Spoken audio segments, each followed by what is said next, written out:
2, 1. Never mind. Ha! We're live. So, how everybody doing today? Welcome to the Vulcan Soapbox. We're going to be covering some fun topics here, going over sassy men and women who know their value. Also, we're going to cover some other questions afterwards, but that's going to be later on the show, so we'll go over that later on. So I want to give everybody a chance to kind of go around clockwise and introduce themselves. I'll start off. I'm Vulcan. The purpose of this show is to help people to be able to think through things, whatever the topic is, in a way that's going to be reasonable and logical and fair so that everybody can benefit from it. Hopefully everybody can learn from it. So that's the purpose of the show, no matter what the topic is. And I'm excited to get into it with my esteemed panel here. Hey, everybody. So Derek, you can go ahead and go. Look like Hey, you're frozen. am I frozen? Oh, okay. Can you hear me, Falcon? Oh, okay. What's good, YouTube? This video is going to be about signs a guy wants to be chased. Recently, I put up on my Facebook, on my... We can What's hear good, that. YouTube? We can hear that video. Falcon, can you hear me? I can hear you. You can hear me? Yes. Sarah, can you hear me? Falcon, what's wrong with you can't hear me, man? He can't hear. Oh, all right. Anyway, I'm Derek. Yeah, might be me. Oh, okay. I'm Derek, and I'm just looking to have a fun time tonight on the show. It'll be fun. What's good, YouTube? This video is going to be about signs a guy wants to be chased. Recently, I put up on my Facebook, on my Instagram, and on my YouTube community page, what videos do you want to see? And this was one of the questions I got. How to know if a guy wants to be chased? What are some signs that a guy is looking for you to chase him? Which isn't a good thing, obviously. So we want to find those signs. In general, when men want women to chase them, is because they're non-committal. They don't want to do any of the work, and they're not looking for relationships. A woman chasing you puts out a lot easier. A woman chasing you is a lot more malleable, a lot more easy to control, a lot more easy to manipulate. So in that dynamic, when a woman is chasing you, it makes it a lot more easy to play with her and make use of her. So that's why a lot of guys do this. A lot of times men will throw some things out there to a woman to see if she is interested enough in him to chase him and to give him what he needs to have a good time and a convenient time with her. So one of the first initial signs that a guy is looking to be chased by you is he'll give you his number and he'll say something like, call me if you want to. He'll play back, but he'll give you his number. He won't even ask for your number because he's waiting for you to make the first move. He doesn't want to do anything to expose himself or anything to signify that he likes you. He wants to leave you in suspense, but he wants to also see if you like him enough to make the first move. He understands how uncomfortable it is for a lot of women. He understands how nervous that makes them, but he also wants to make sure that you like him enough to do that, because if you do, it gives him a signal that maybe he can have his way with you, and or he doesn't have to work as hard as some other women might make him work. So when men want to be chased, they often lead with, hey, here's my number, call me if you want, without even asking for your number or your social media or anything like that. He drops his number like a business card. He might even give you a business card. He needs the dynamic established that you are the one that contacts him from the very beginning. This is a terrible sign. If a guy offers you his number, tell him you don't call, which isn't a good thing, obviously. It's still on. Everybody hasn't introduced themselves yet. Yeah, everybody hasn't introduced themselves, Mod. So who is left? Derek, did you already finish yours? Yes, Roxanne just went. Roxanne? Oh, Roxanne went? Uh-huh. Oh, I'm sorry. She was getting ready to. I'm sorry. Oh. Roxanne, I live in Texas. I'm just excited to do this for the first time, and I was saying I'm not sure if I'm the right person to talk about this, but I guess I got some stuff to say, so let's go.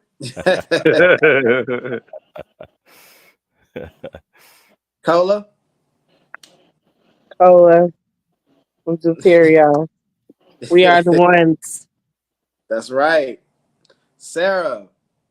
There goes a time. Thank you, Derek. So, yeah, Sarah Sojourner here. I'm just here to spend some light on some things, if at all possible, have some more light shined on some things for me and enjoy myself with this. The time that we're going to be together. Okay, and your audio is not super clear right now. I probably give it like a 6 or 7 out of 10, just FYI. Coach? I'll work on that. Not rating the audio. That was good, Sarah. Hey guys, I'm Coach Andre, your poetic purpose coach, and I push people to pursue purpose. And I'm just excited to be here to add to what's being said. Yes, sir. Yes, sir. All right, Ma, can we start off from the top?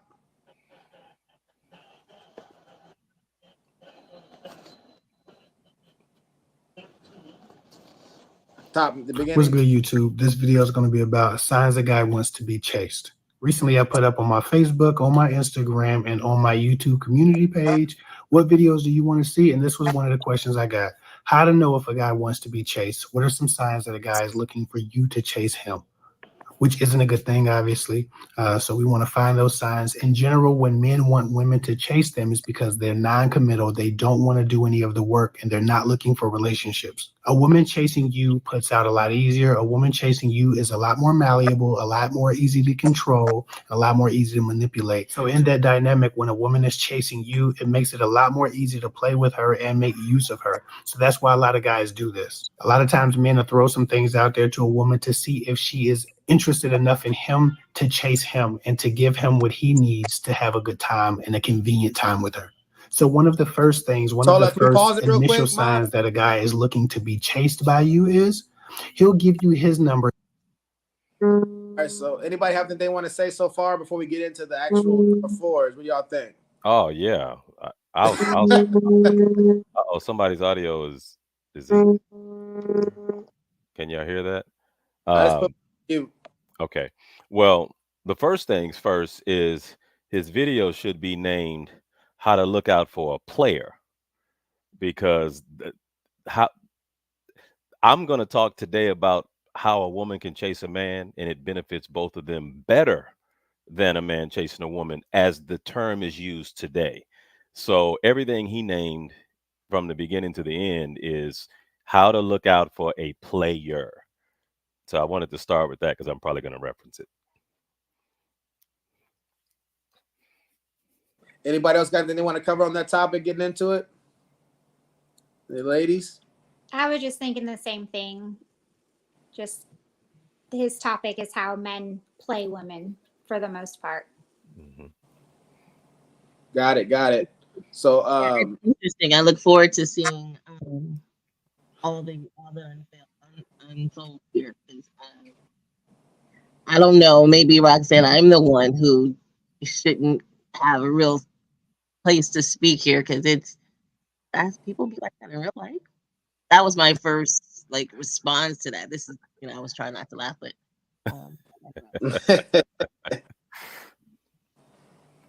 don't want to be a player, no. Yeah. So for me, he already starts off and he says for obvious reasons, any man who wants to be chased. My thing is I want to get into what the definition of chase is. I'm big on words. Sometimes we count, giving a guy an interested look, a smile as chasing. I'm not going to do that, and so I really hope that he's going to define it as we go over this. What does he mean by chasing? He's not. So yeah, I'm ready. We can keep on going. Wait. Oh, sorry. Okay, go ahead, Derek. Go ahead. Actually, he's well. I don't want to get nothing away. No, go ahead. All right, Ma, we're ready to go. And he'll say something like, "Call me if you want to."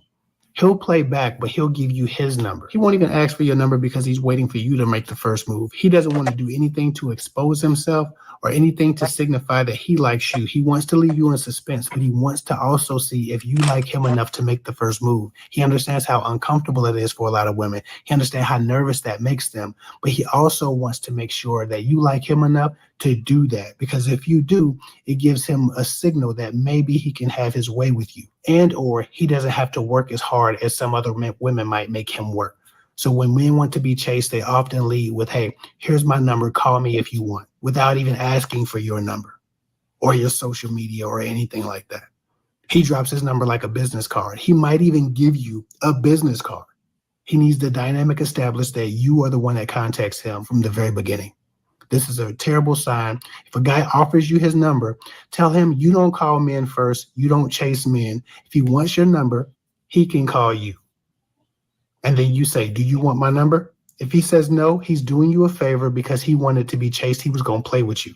Most men, if they are interested and they just misspoke or they misstepped because they don't know how to deal with women and they're trying to learn from other alpha creators, most men with real interest will say, well, okay, if you say so, yes, I want your number.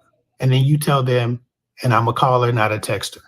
Don't let no man text message you for 89 weeks. It's such a waste of time and you get nowhere fast. So if a man offers you his number without asking for yours, tell him you don't chase men. That's not how things work. If he wants your number, he can have it, but he calls you first. If he doesn't like that, then you wasn't going to get nothing from him in the beginning. You didn't scare him away with your standards. Never take a man's number or call him when he tells you to call him. You tell him you don't chase men, offer your number and tell him to call you. The second thing the guys do when they're trying to create leverage to be chased by a woman is once they get your number and We you can stop it banter right or there. flirt or speak. Because we just completed number one, and we'll just kind of go around the first time and say, in short, do you agree or disagree? Derek, how about you? Do you agree, disagree? I disagree. Roxanne, you agree, disagree? Disagree. Sarah, agree, disagree? Coach, agree, disagree?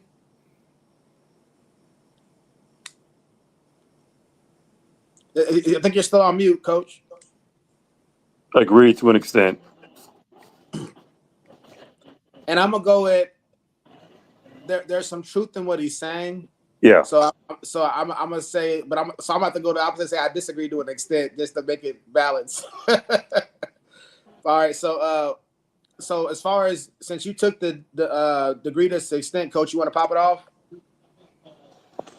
Yeah. So I do agree with the fact that a person that is going to place themselves in a position to where they're not leading by placing the control in the hands of a woman is because he doesn't want to be in a leadership role already right off the bat.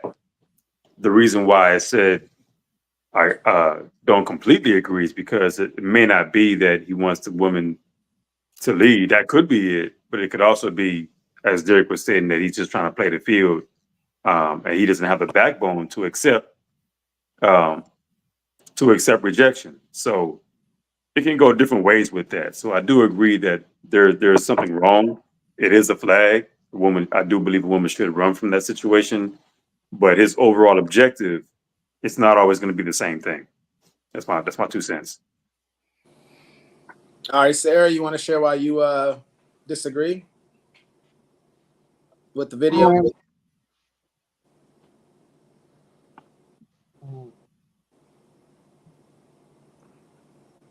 You want some more time, or you think you? No, I apologize. No, I'll go ahead now. So, but I was reconsidering the video.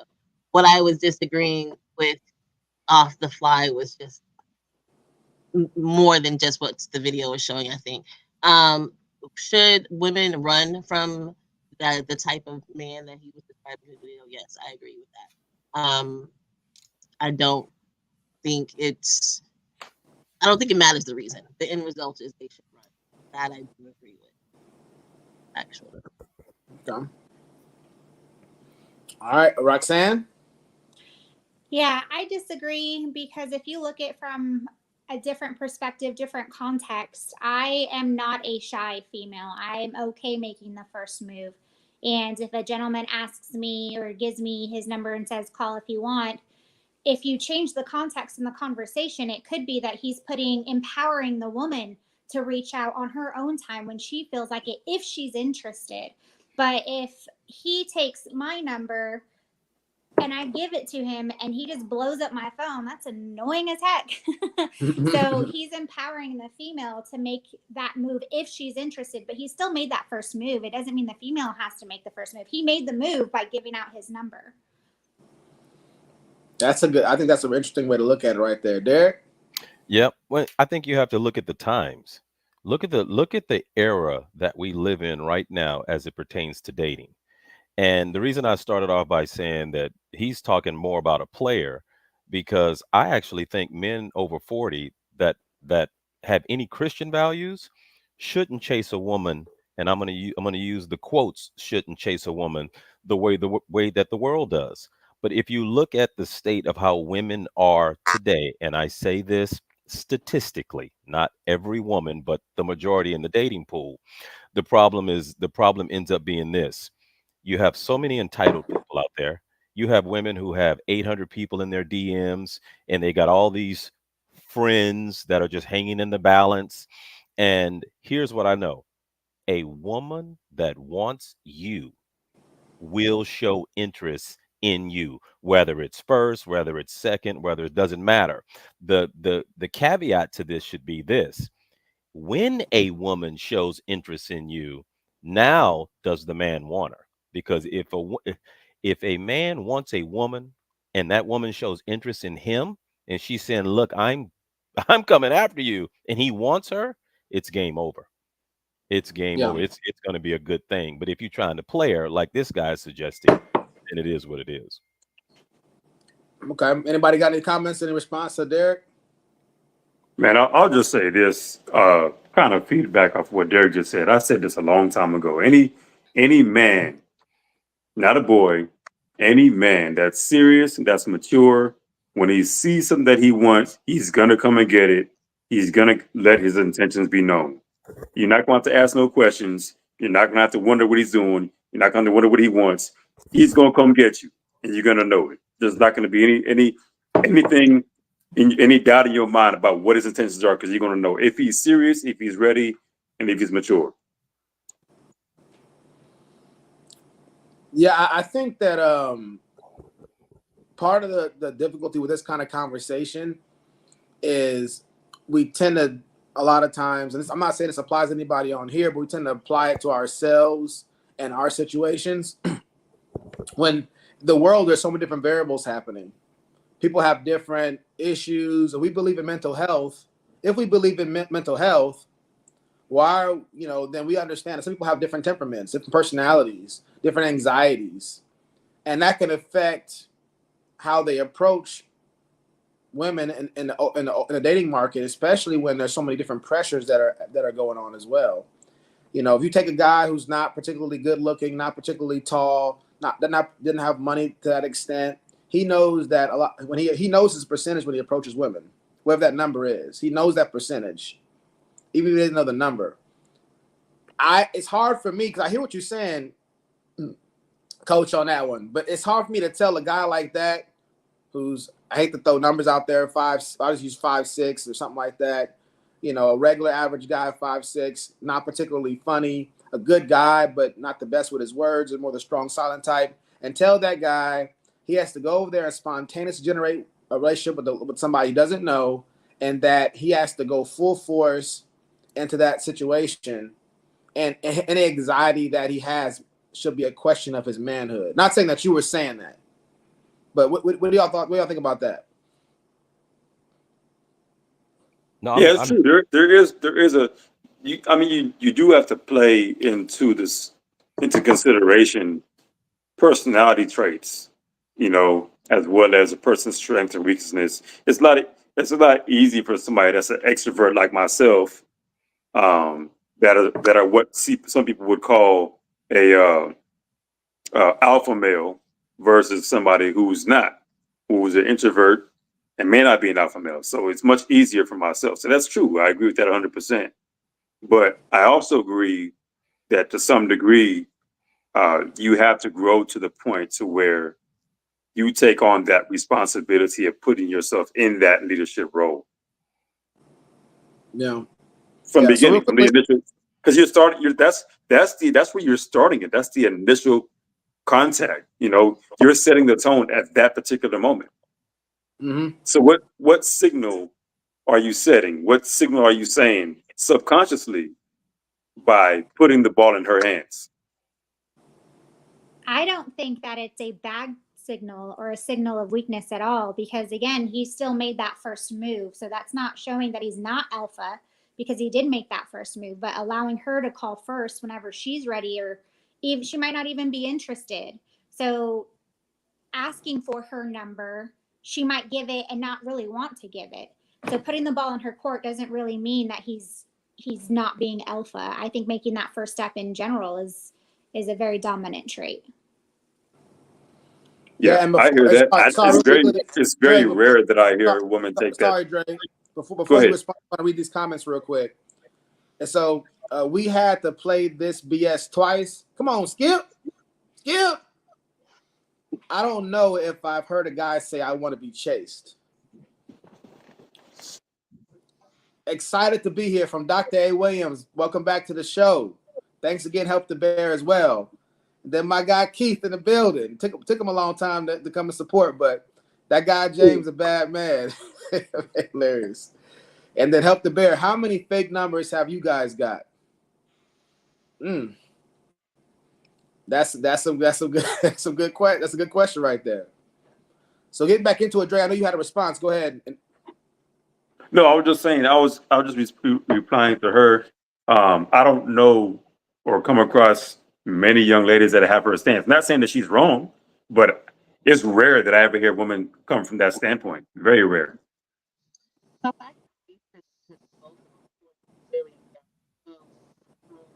Yeah. Okay. So, Taking myself out. Can you hear me? Yes. yeah, I can hear you. Okay. So taking myself, my personal experience out of consideration and thinking of others that I've spoken with, that I've come across, there are some women who are okay with that. And I think that echoes what's been said by a couple of panelists this evening. There are some women who want to have a man who presents themselves in that position. They like that role. Now, does that work for everybody? No, because it wouldn't work for me on any level, on any day, in any shape, form, or fashion. But there are people who genuinely are okay with that type of interaction and those types of relationships. So when Vulcan was talking about, all the variables and the people in today's society, those things do need to be considered. And I also like to say that with those things being considered, it's been brought up about mental health. Like when one is seeking to be in a relationship that's going to be fulfilling and lasting into whatever end goal that they designed that they want, they're going to need to be able to build themselves up to a position to effectively go after that type of relationship. And then they have to see, okay, well, what is the role that I want to play in that type of relationship, that long game? Because otherwise it really is just about being a player. It's just about being a player. Yeah, Derek, you got anything? I agree real quickly. I do want to. Sorry, go ahead. You want to say something, Derek? No, go ahead. I was gonna say because it was brought up about how many fake numbers have you guys got, and this goes to what Roxanne and Coach is saying, and also Sarah and Derek. The reality is, I've spoken to many women who have said that because of the fact that men can be so aggressive, even assertive, aggressive, and because of that, women will give out fake numbers. Then they can't give out fake numbers anymore because guys are going to call the number while you're still there. So ladies say they have to give a real number and just block him once they get out of his presence. So it could be the case, and I've heard a number of women share this with me. I'm like, why you give him your number? Why to block him? Well, I gave him his number because I don't want to die. Sorry, I don't get deleted. Sorry about that. But the reality is, and I don't know, I don't live in that world. Us guys don't live in that world. I never even had that thought. But the reality, if that's the case, a guy who's taking a little bit more of a passive approach or more equal, egalitarian approach, for some ladies might actually find that more attractive and more alpha, because like if you're truly confident in that way, then you don't have to assert yourself and impose yourself on me in this moment here because you have this advantage, this hulking figure over me telling me I want your number, and he's not going away. And I'm not even saying the guy's being a bad guy when he's not going away. He's just doing what he thinks he's supposed to do. In sales, you learn to be confident. You learn to keep that confidence all the way through. And whatever objections or stalls you get, you overcome those things. And so he may be doing that, but on the other person's side of it, it could be intimidating. It could be borderline coercion. React with that. I mean, I've been in so many situations with other females where they're just like, help me get away from this guy, because of exactly that situation. They're just being too aggressive, and it's hard to just walk away sometimes. Yeah. Yeah. So anybody else got any more on that before we cut to the next vid? Yep. So we have some more comments. I'll read the comments. What y'all think about that? Sarah, are you calling or not? We need to know. And then I have given my dad's number if they are. Oh yeah. So Dr. A says, I have given my dad's number if they are too assertive. I have given my dad's number if they are too assertive. So that's part of what the ladies are responding to guys who are not even aggressive, but just assertive. Anybody want to comment on any of the comments before we get back to the video? No. All right, Mod, we're ready. Let's get back to the video.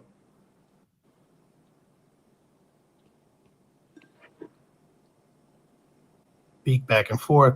They suggest you hang out, but they never set a date or actually ask you out. They just keep suggesting that you hang out.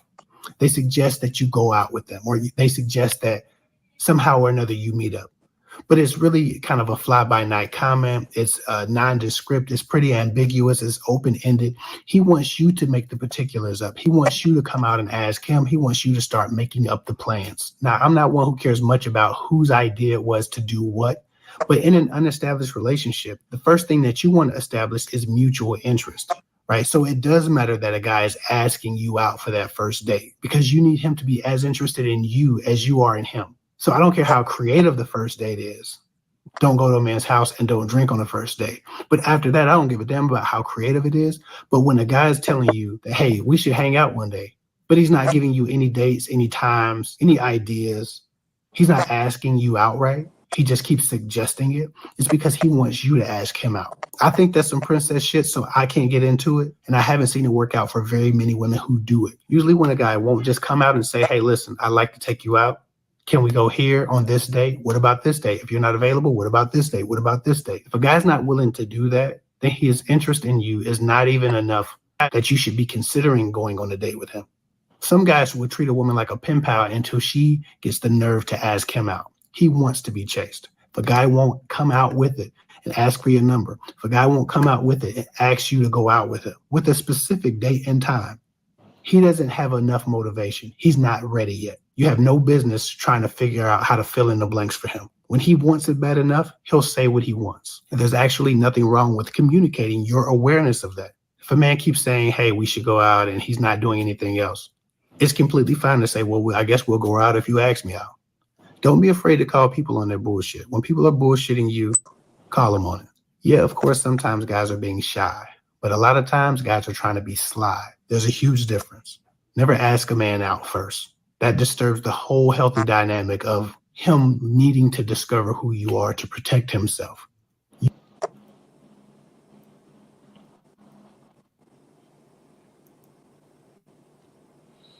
All right, so yeah, sorry, I had a little technical difficulties. I got kicked out. But now that we're back, so point number 2, I don't know if he got into point number 3 because I went out, but on point number 2, Roxanne, you want to kick it off? I agree with that 100%. If someone were to reach out to me and never ask me out, I'm not going to ask him out, and the conversation's not going to last very long.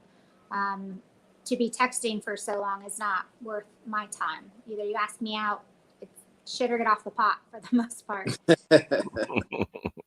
Yeah. Derek? Yeah, no, that is the one thing that I agree with him with is, I mean, if you're communicating with a young lady and you want to, okay.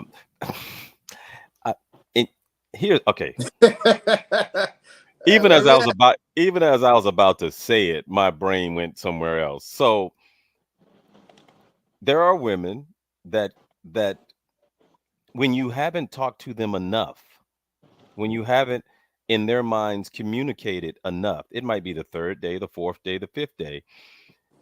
Day or date? Are you sorry? Did you say day or date? Day. Okay, day. Okay. It might be the first day that you've communicated, or the 3rd or 4th day. Some people I've seen this. Some people, that's too soon to go do something. So if you are a man that is as coaches say an alpha, and so you attract certain type of women, if you're dealing with that a lot, you get to a place where you go, you know what? Let me just see where her interest level is, because I'm a man. Mine Yeah. is mine is easy. Now, where I agree with Roxanne is once we establish that maybe she reached out or I reached out, or whatever that dynamic ends up being, then the man needs to go ahead and do his thing. But if he's just saying, hey, let's, if you want just hang out, let's go hang out sometimes. Yeah. Coach, what you got, Coach? Netflix and chill. I'm going to disagree. I'm going to be the one to. Go ahead, Coach. I'm okay. I'm gonna go ahead and put it like this. I'm gonna say one word, and that one word is stages. Nobody likes to be rejected, so it could be that he's just putting it out there to see if she says, "Yeah, I'm down for that." And then he may ask her out, versus him saying, "Hey, let's do this," and then she's like, "Nah, I'm not going out with you." See what I'm saying? Or she could say, "Hey," he can just say, "Hey, we can hang out sometime," and she depending on what she says will determine if he's going to ask her out or not. So it could be stages. It may not be he's not serious. He may not just want to get turned down flat out, because I've done it many times. And it doesn't mean that I'm not serious. Love the transparency, my guy. That's what I'm talking about. That's real. That's real. So about Coach. I disagree. I disagree. Coach is a very confident guy. Very confident guy. So, Sarah, what you got? Yeah, I'm going to agree. I'm going to agree that is something that young ladies should turn away from. That is based on a lot of my perspective. Again, and it's been stated that there are others who have different life experiences that causes them to view it, differently. Again, there's the I, right? But it's just an understanding of someone being interested. If you're interested in someone, then it's going to show. And it's not going to take a long time. I think the guy, he was saying how, you have these long text communications. Well, there's only so much that can be said in a text message. So it should be pretty clear that you need to talk. And if you're talking to someone, if you want to spend time with them or not. And if you're, to Coach's point, if you're unsure, then that is something within that person that they need to figure out what they're unsure about, because they want to have this experience with this person that they've asked to call them, or they've asked for their phone number to be in interaction. Did you ask for that number so that y'all can just text a long time, or were you trying to go somewhere? Why are you dragging this out if this is something you're actually interested in? Okay, so excellent point, sir. I want to cover. Oh yeah, Coach, go ahead, Coach. Well, sorry, let me just comment real quick, then respond, Coach. So Help the Bear says this guy read someone's playbook and said, "Let me say the opposite." Go ahead, Coach. Yeah, so I just want to point out that whether a person is serious or not, how a person is going to proceed with when they're serious is not going to look the same for every individual. It's just not. And then we gotta come into agreement and understand that we live in a time now where we're raised with a society of individuals that we're not taught how to date. Like, who goes to a dating class? We're not taught how to date. So if you're not taught how to date, you're gonna do things just based off of your comfort level. And that's not always going to be a good thing. And it doesn't mean your intentions aren't good. It just means you weren't taught a better way. You weren't taught the way. You weren't taught a way that's going to be acceptable, pleasing, or taken seriously, because you don't know anything different. You can only do what you know. If you don't know better, you can't do better. Mm-hmm. Yeah. So one thing I want to cover a few different things in the conversation. So the never set a date part that he mentioned, to me, it depends on how we're handling that. And I'm gonna couple that with the part about interest as well. So, and this is what I've had to share with women and men in these kind of conversations is, if you only have a limited understanding of somebody or perspective from somebody, you only can be interested in but so much. So obviously, if I'm working with a lady, that's a little bit different. I'm able to observe this person. I can like more about her than just her looks. But if I'm at a restaurant and I'm looking across the room and I see a pretty lady, I don't see how you can really take issue with the guy not jumping or acting on his impulse and his intent in that way with a stranger. He may want to, like Derek talked about Coach says about the stages. Yeah, let's hang out. Me saying let's hang out is not saying I'm afraid to ask you on a date. I don't know you like that. And you hear women lament the idea of being judged off their looks solely, and men who only care about this and that thing. But when it comes to a man going, "Hey, let's go hang out," I don't hang out. Are you asking me on a date or what? It's like, well, I mean, I'm not the shallow guy who only dates people because of their looks. So for me, I would like to be able to get to know you a little bit better to see if our values are similar in that way. And so I think what the guy is saying is true at times. At some point in time, and we're judging people's hearts and motives and intentions, which is always dangerous. But the thing is, then yeah, your friend might tell you. I've had friends tell me, "Hey, you either talk to her or don't talk about her no more." I remember back in high school and college days, because my friend knew I was already past the phase of let me see what she is, to the point where you like her, man, go talk to her, don't talk about it no more. And I get that, and we're all on the same page. But I don't think we give it much room to the idea that if the guy's not shallow, maybe he wants to get to know you a little bit better before he says, let's go on a date. Because once you say a certain term, that enters a different class of relationship. The rubric is different. The metrics are all different. How we're going to judge each other and deal with each other is going to be different. So that's one area where I think that we could be a little bit too rigid. Yeah. On that at that point. I had some more points, but I want to go to anybody want to comment on that or speak to that? I agree to that stages part that Coach is saying, because obviously, yeah, it's hard to just come out the gate, and sometimes that might be too aggressive for women. But to back that up, there's no one size fits all when it comes to dating. Absolutely not. So that's where the stages do come into play.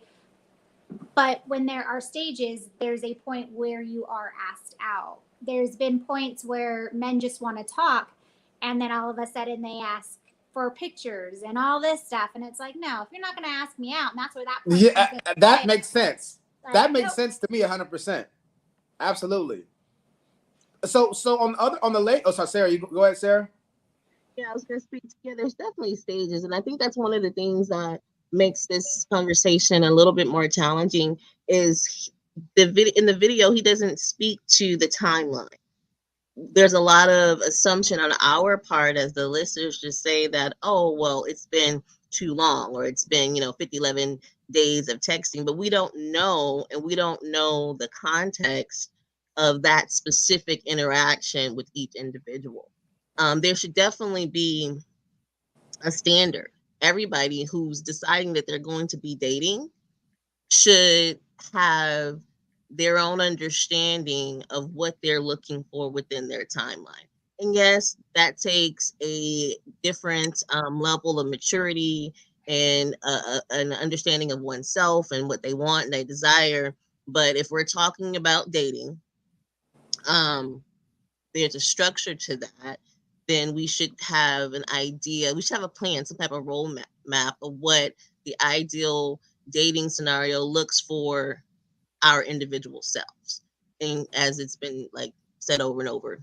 Well, let me ask this question, make it a little bit more practical, because we're saying a lot of hypotheticals in theory, which is great, but why is it that, let's say you're at a setting, it could be a lounge, it could be a restaurant, and a guy, if a guy on behalf of his friend goes and says, "Hey, look, my friend would like to talk to you, get your number." This is probably a bad question, but why exactly is that a turnoff? And y'all's own words. So that's a question to the ladies, right? I've never had that happen to me. I haven't after high school, but I mean, it's a turnoff if it does happen. It's a turnoff because why would I give my number to someone I haven't spoken to? Why would I give my number to someone who hasn't made an attempt to speak to me? Absolutely not. Okay, well, let me slightly change the question a little bit. Let me modify it a little bit. The friend is going over there. He wants to know if it's okay to walk over and talk to you because he wants to ask for your number. I'm Just over walk 40 over, years talk, and say old. hi. I I don't. mean, come Yeah, on. yeah, y'all think that's so easy. I'm super Um, confident it ain't doing that. and I Yeah. get that argument, though. I do get that argument. Speaking from me, right? I can walk into a group of people and have a conversation. I am aware of who I am and my surroundings. And this is there was a personal question like posed to us. So I get that it's difficult for men too, but it also speaks to you go after the things that you want to go after, and men know. Well, Sarah, I just want to That's make sure. not true. Never mind. Men don't always know if a woman is Yeah, interested in them. So well, I'll Sarah, just stop there. Sarah, I just want to make sure I understand what you're saying exactly. So, because you said you don't mind walking into a crowd, I don't know if you're talking about romantically. Because what I'm thinking you mean is like walking up to a crowd of men and going, "Hey, what's your name? Oh, I'm Sarah. I would like to get your number." Or making him laugh, doing what a man has to do. You're still on mute. Doing what a man has to do. Make him laugh a little bit, get to know him a little bit, and then ask for the number. You're saying you do that kind of a thing? No, let me clarify. Thank you for the opportunity. So, no, I'm not saying that I would walk up to a group of men per se. When I say a crowd, I mean people.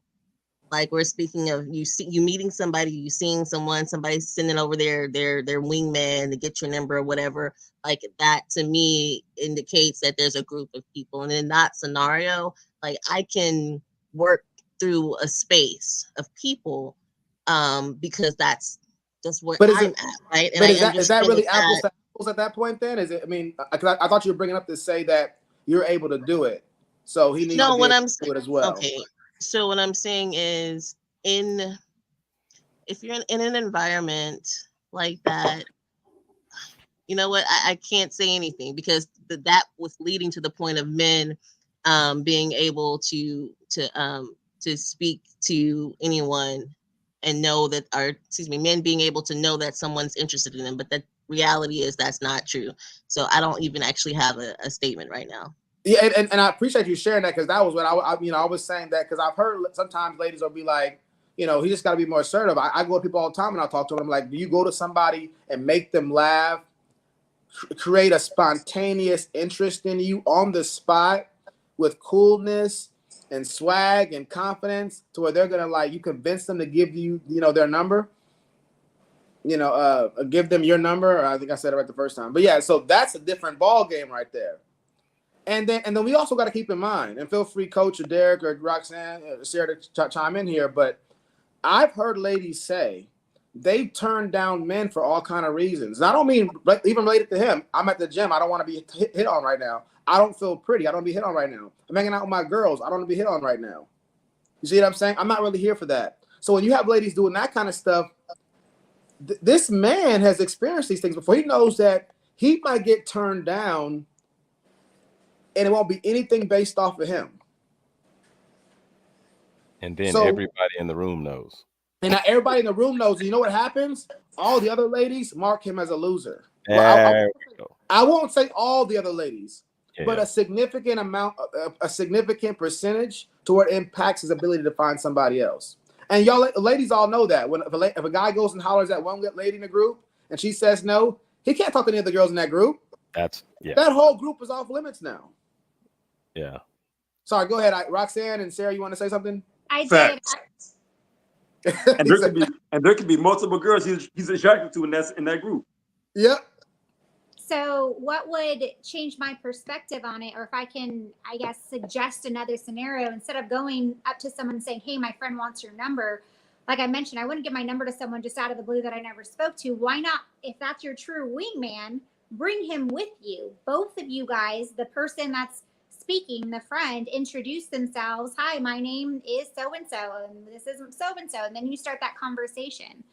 And then that's where the stages come into play. Check her level of interest, and if she's interested, then you ask her for her number. Well, But can I speak to that real quick? yes. I know Derek, you want to speak. I just want to say this little piece right here is that the guy who's going in the stead of somebody else doesn't have the same scrutiny as the guy who's going to actually talk to you. So if he goes with you, he may have to perform on the spot.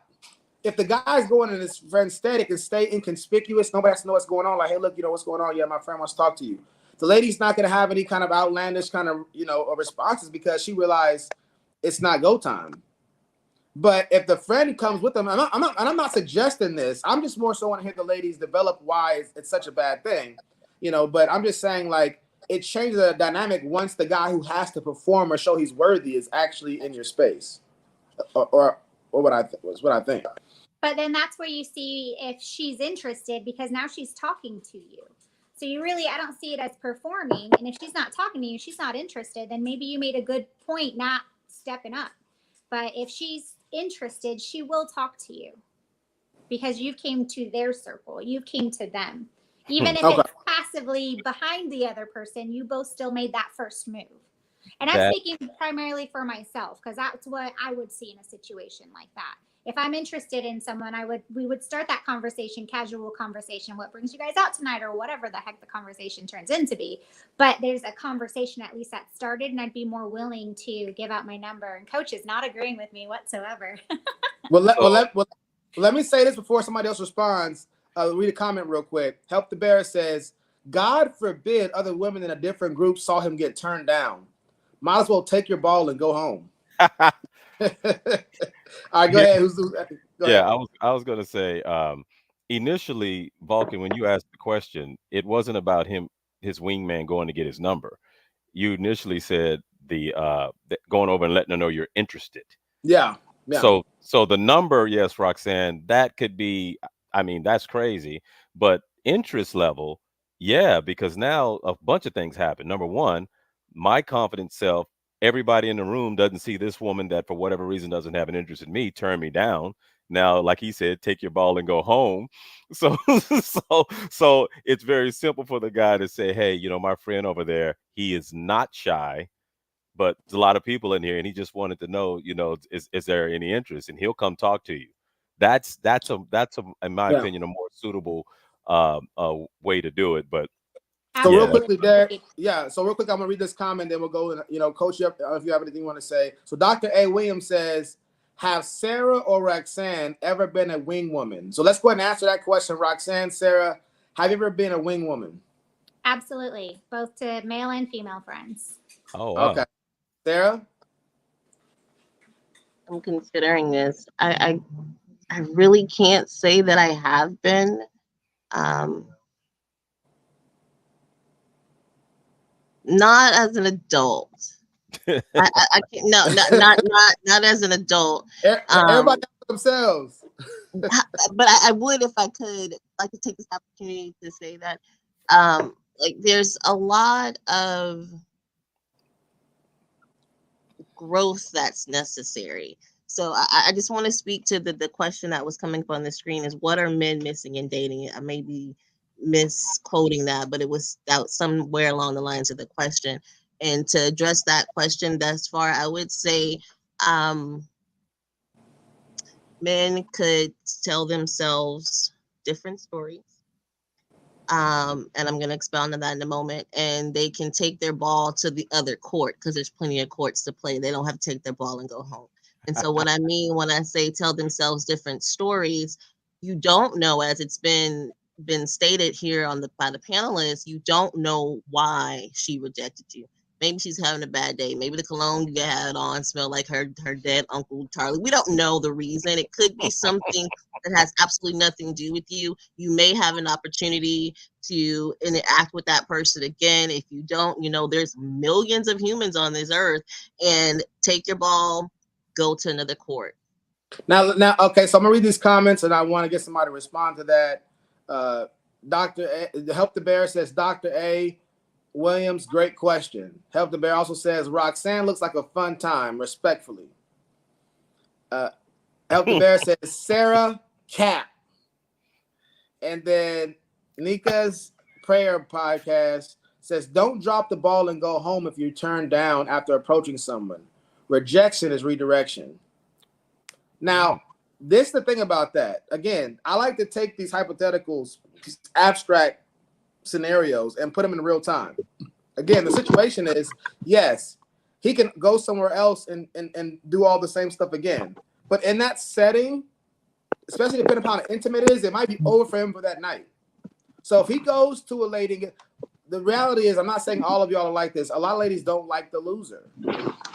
Remember Kobe Bryant's wife, whenever he was doing his thing and it was debate whether she gonna leave him, she says, I gotta be with a winner. That's why she stayed with him. Ladies like to be with the winner, not the loser. Whether it's the peacocks or the lions or the tigers fighting over the ability to be able to mate, the ladies go with the winners. Can I speak to this real quick? I'm gonna say this last little piece, and I want you to speak to it, please. So in that particular setting, whether it's a lounge or a family reunion or whatever it is, if you hit on somebody and everybody sees it for whatever reason, you may be done for that night. Sorry, go ahead, Sarah. I'm sorry, because what I was gonna say was really just kind of off the cuff. If I choose you, you won, and I think that is the story that we should all tell ourselves. If we choose. If I choose you, then I won. But this is before all that. This is before you choose. This is you're a stranger. If I don't choose you, you weren't for me. I didn't lose. My prize is somewhere else. Again, go take your ball to another court. but it's the only thing really about that it's challenging. I get it, but like at the end of the day, we talking about grown people dating, not high school people. Like not children. I don't say high school people, not children. We're talking about adults dating. Like. Whatever definition of dating you want to give to that, you're an adult. There are other adults. Go to the next adult. But will you at least acknowledge, Coach? You have anything you want us to cover? Man,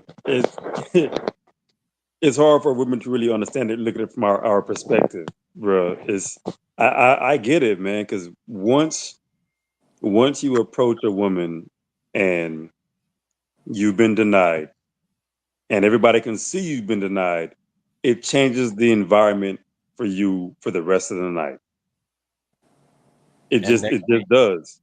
And the fact that it's in an open environment when everybody can see what's taking place is not a good look.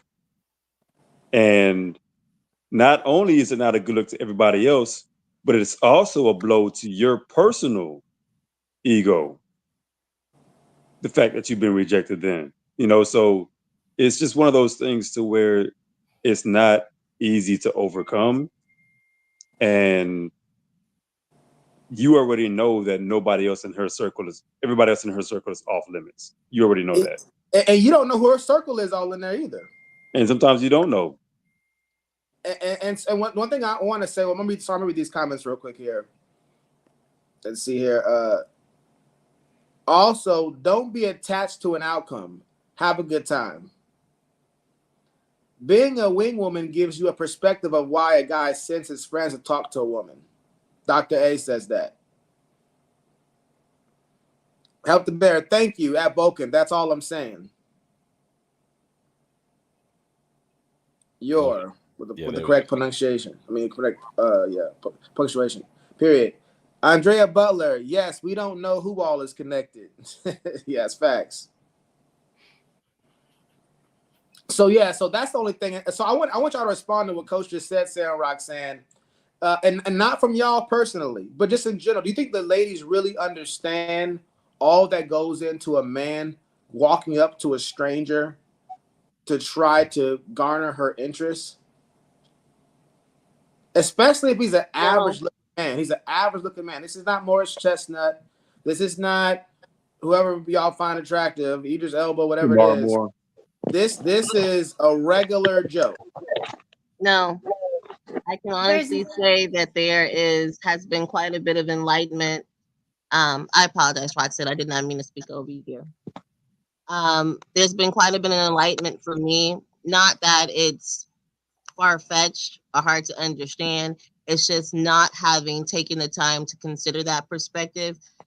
because I am not a man. So I'm in the perspective of a woman and what we experience, which I think at the top of the discussion we talked about how that approaching can feel as a woman and the anxieties and the things that come along with that. So no, to your direct question, no, I don't think I've had a fair consideration, and I can see the value in that when one is dating because it definitely colors the canvas differently when you're thinking about how men approach you or why they approach Roxanne?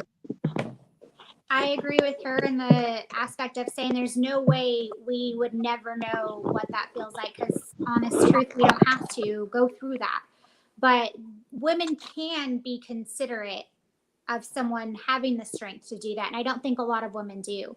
I have taken that consideration and I've always tried to say, just, I appreciate the compliment. Thank you so much. I'm just not interested. I appreciate the compliment. Thank you so much. I'm hanging out with my friends. Whatever it is, my go-to is always, I appreciate the compliment. Whether they ask for my number, tell me something, whatever it is, I appreciate the compliment. But no, thank you for the most part. And I don't think women overall do that. I think I've seen women just be flat out rude and mean, and that's not okay in any retrospect because it does take confidence for someone to make any move whatsoever, even if it's just to say hi.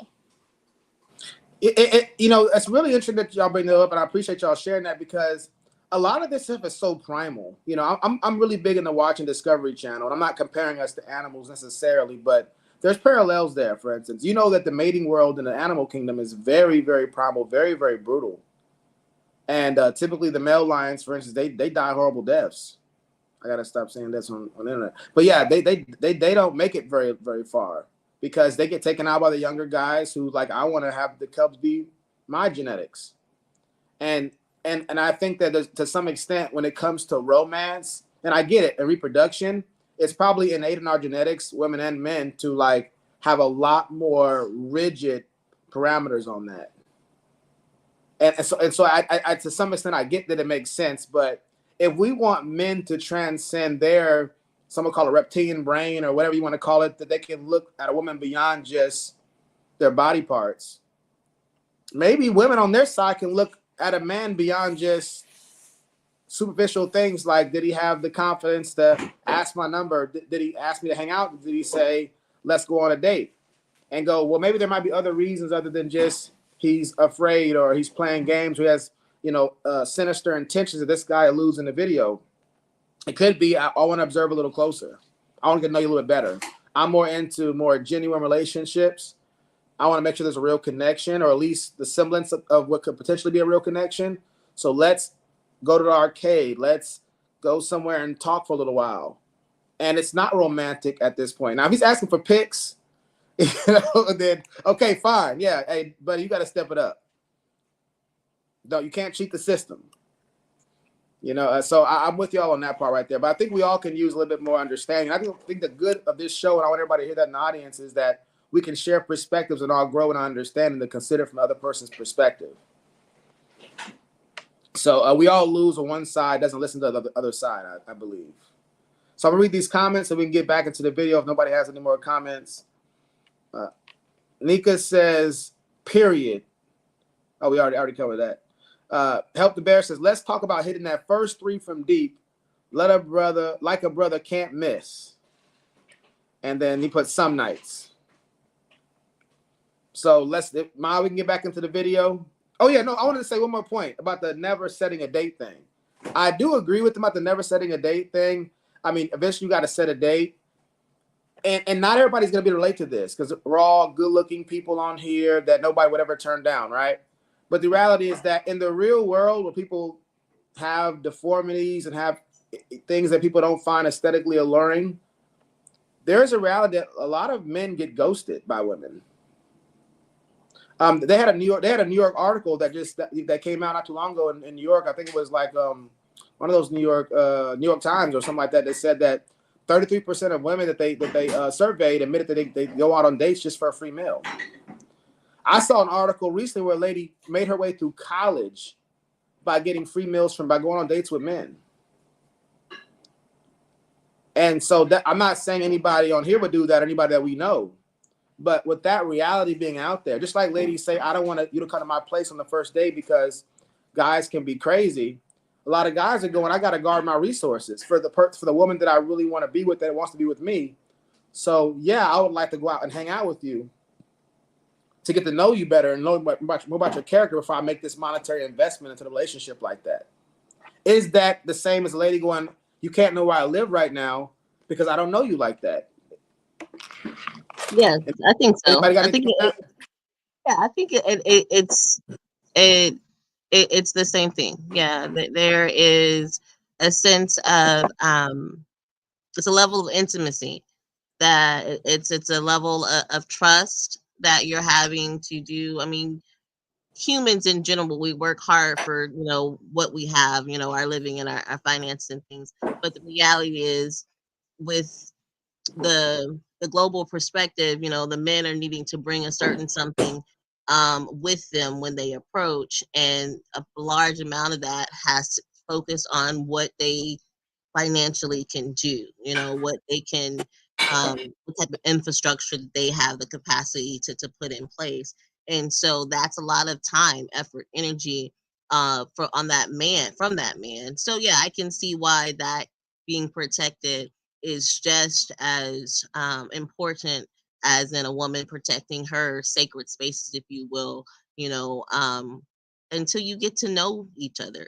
And that's why these conversations are necessary, I think, because there's so much value in understanding that outside of the fact that we have different genders, we're humans. So we have trauma and we have experiences that have shaped us to the point that we are right now. And if we're moving forward in a relationship, any kind of relationship, but particularly we're talking about dating somebody, then we need to consider those things. So I'm gonna read this comment real quick, and then anybody want to comment? If nobody has any comments, we'll go right into the video. The next point. So Andrea Butler says it can go the other way. A man wants to hide the woman until the thrill is gone. So that's a good point. That's excellent. Yeah, but then again, too, you're already talking about at that point. I see you've gotten to a point where there's a thrill outside of text messages. Because if we go back to the video, this man is just talking about running away from these men who want to be chased for whatever the reason, right? So yes, that's a good point, but I don't even, to the video, he's not even there yet. Why is there a thrill? Why are you hiding? What are you hiding? We haven't even set a date for a coffee date yet. What's yeah. Anybody want to make a comment before we go back into the video? All right, Ma, we're ready to get back into it. This is point number 3, right, Ma? You feeling desired and pursued as a woman. These guys who want to be pursued like women often complain about a woman being too masculine, being too decisive, or being too non-submissive. But they want to be courted like women. They set a dynamic in their relationships that makes a woman feel unsafe and therefore needs to protect herself from them. And then they complain about that dynamic when it's no longer convenient and they're in a relationship or they're attempting a relationship. Don't get caught like that. Don't start it to begin with. Moving on. The third way that you know that a guy is trying to get chased or trying to get you to chase him is he'll say things like, where you been? Or why haven't you called me? Or man, I haven't heard from you in forever. When you call him as if his fingers are broke, as if he couldn't call you or text you, as if he didn't have as much access to talk to you or contact you as you had to contact him.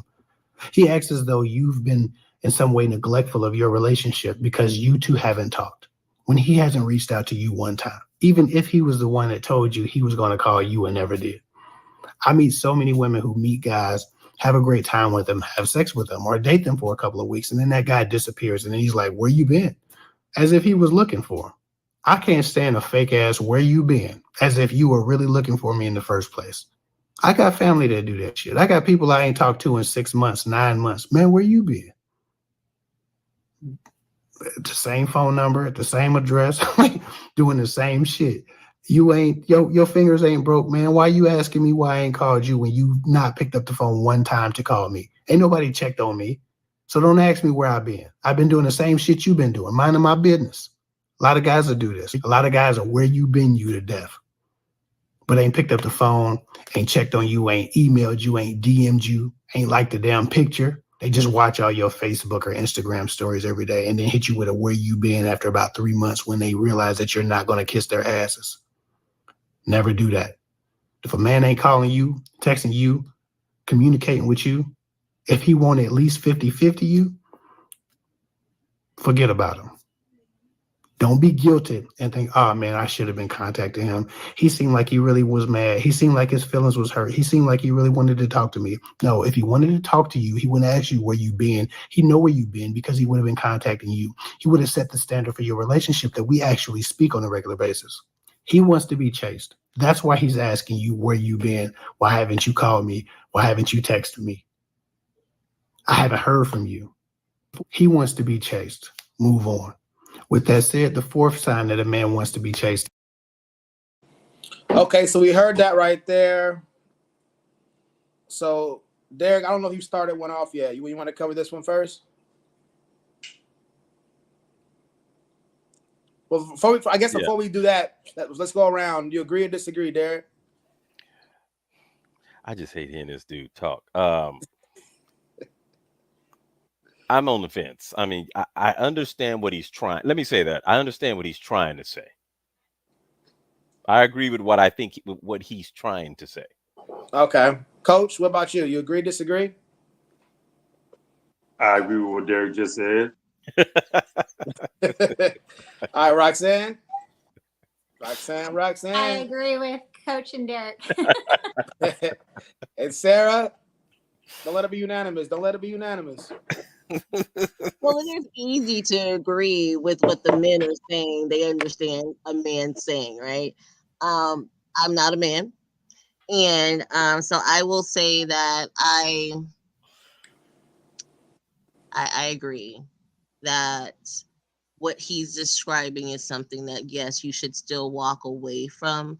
However, I will say that their chases, not necessarily chase with all the negative connotation that seemed to have been applied in tonight's conversation, but men do desire, and my personal opinion, deserve, just like any other human does, to feel desired. They want to be pursued on a level. Now what that level is going to be contingent on what type of man that is and what type of woman. We'll get into more detail. You're breaking it down, which is good. I'm gonna say mine. I'm gonna say mine, and then I'm gonna read the comments, and then we'll get back to the whys, and we'll pick back up with you, Sarah, so you can finish what you were saying. But I'm gonna go. I disagree with them on this one, y'all. I'm gonna go. I disagree. But all right, so I'm gonna read the comments here. This dude don't care about y'all women. He knows y'all going to do whatever y'all want. He just chasing views. Up the Bear also says, where are these dudes at? LOL. I always get the where you been big head text from women. And then Help the Bear says, and I don't mind doing the tagging. Andrea Butler says, how can you discern from chasing and showing him unconditional love? Let me repeat that. That's deep right there. I'm about to get this out for that one right there. How can you discern from chasing and showing him unconditional love? So before anybody want to address one of the comments, I'd like to. Oh, I'm sorry. Well, to her question, how can you discern from chasing and showing him unconditional love? I think we'd have to define, as you said at the beginning of the show, we'd have to define chasing. Because I think you can chase a man within that unconditional love if it's all done in a healthy manner. I think the chasing that this guy continuously refers to is that negative kind where a man is just out on the hunt trying to find something. And so he's like, yeah, that's not the kind of chasing you want. But to answer your question, discern from chasing and showing him I think you can do both, in my opinion. Okay. And so Sarah, you were making a point earlier. I'm gonna read this comment here. Sonia Ford says, Sonia Ford, back in the day, hold up, baby, we here. Breadwinning women think different. What y'all think about that? Y'all agree, disagree? Oh yeah. They definitely think different. They definitely can Chase the man, friend. Yeah. And it's going to be contingent on what type of people are in that relationship. What is that man's view on his position, that what value he puts on that, and also what that woman views as her position and the value that there's so many different variables. Chasing, again, negative connotation there with that word. Making somebody feel desired is something that's necessary in a relationship, and we're moving into, I would hope, a deeper part of the relationship at this point in the dating game, if you're talking about unconditional love, because like that matters too. I mean, did you just meet this person and y'all went to the park and flew a kite, and now you're showing him unconditional love, or have y'all developed something that would warrant you showing him that type of commitment? Absolutely. So, Sonia Ford says, on women need to chase a man, friend. Then Help the Bear says, you won't be chasing if he decides to have a relationship with you. Unconditional love may get you married, in my opinion. So we covered the video and everybody gave their perspective. Who wants to start it off by sharing why they agree, for the most part, with the video? Anybody want to volunteer to do that? I'll just pick somebody. Roxanne, why do you agree with what he's saying? Or, you said you agree with what Derek's point was on it. Yeah, I agree with the idea of a woman not playing into that where you've been in. I think we're kind of hopping all over the place in stages of a relationship. If we're talking about the very beginning, if you guys are just starting to date and then he ghosts you for 3 months, which is what sounds like he's talking about in the video, and then he hits you up with, where have you been? I mean, he's just not interested. He was occupied, in my opinion, and then he just got bored and ran out of other numbers or options and decided to hit you up and seemed like it was your fault. Yeah. Most women fall I want to give some pushback on that though, but I don't. Anybody else want to speak?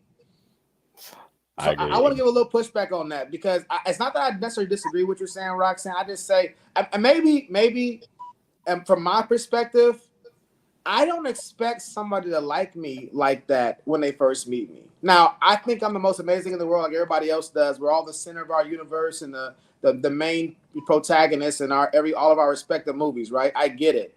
It feels good to think like, I'm so great. Why wouldn't they want to be interested in me? But I don't think it's an interested or not. Like, a lot of these things are this dichotomy. I would call it a false dichotomy. Interested or not. What if we put the interest on a 1 through 10 scale? I go out with a lady and I go, you know what? I thought she was attractive, so that put her at least at a 5 in interest. Then we had a good conversation. It was a first conversation. The waiter was kind of bugging us a little bit. The place closed a little earlier than we thought. We got a good conversation. The interest went to a 7. But that 7 doesn't mean I might get busy with work. I might be going on vacation. Things could happen. Tragedies happen with family and friends, and all. People are living lives outside of our own lives. And we don't give about it. And that's the reality. I think a lot of this is narcissism. This belief that if you could taste me and you could sample me and not want to go and buy all the ingredients to make me at home, something's wrong with you. That's what I hear in a lot of that. What do y'all think? What are y'all thoughts on that?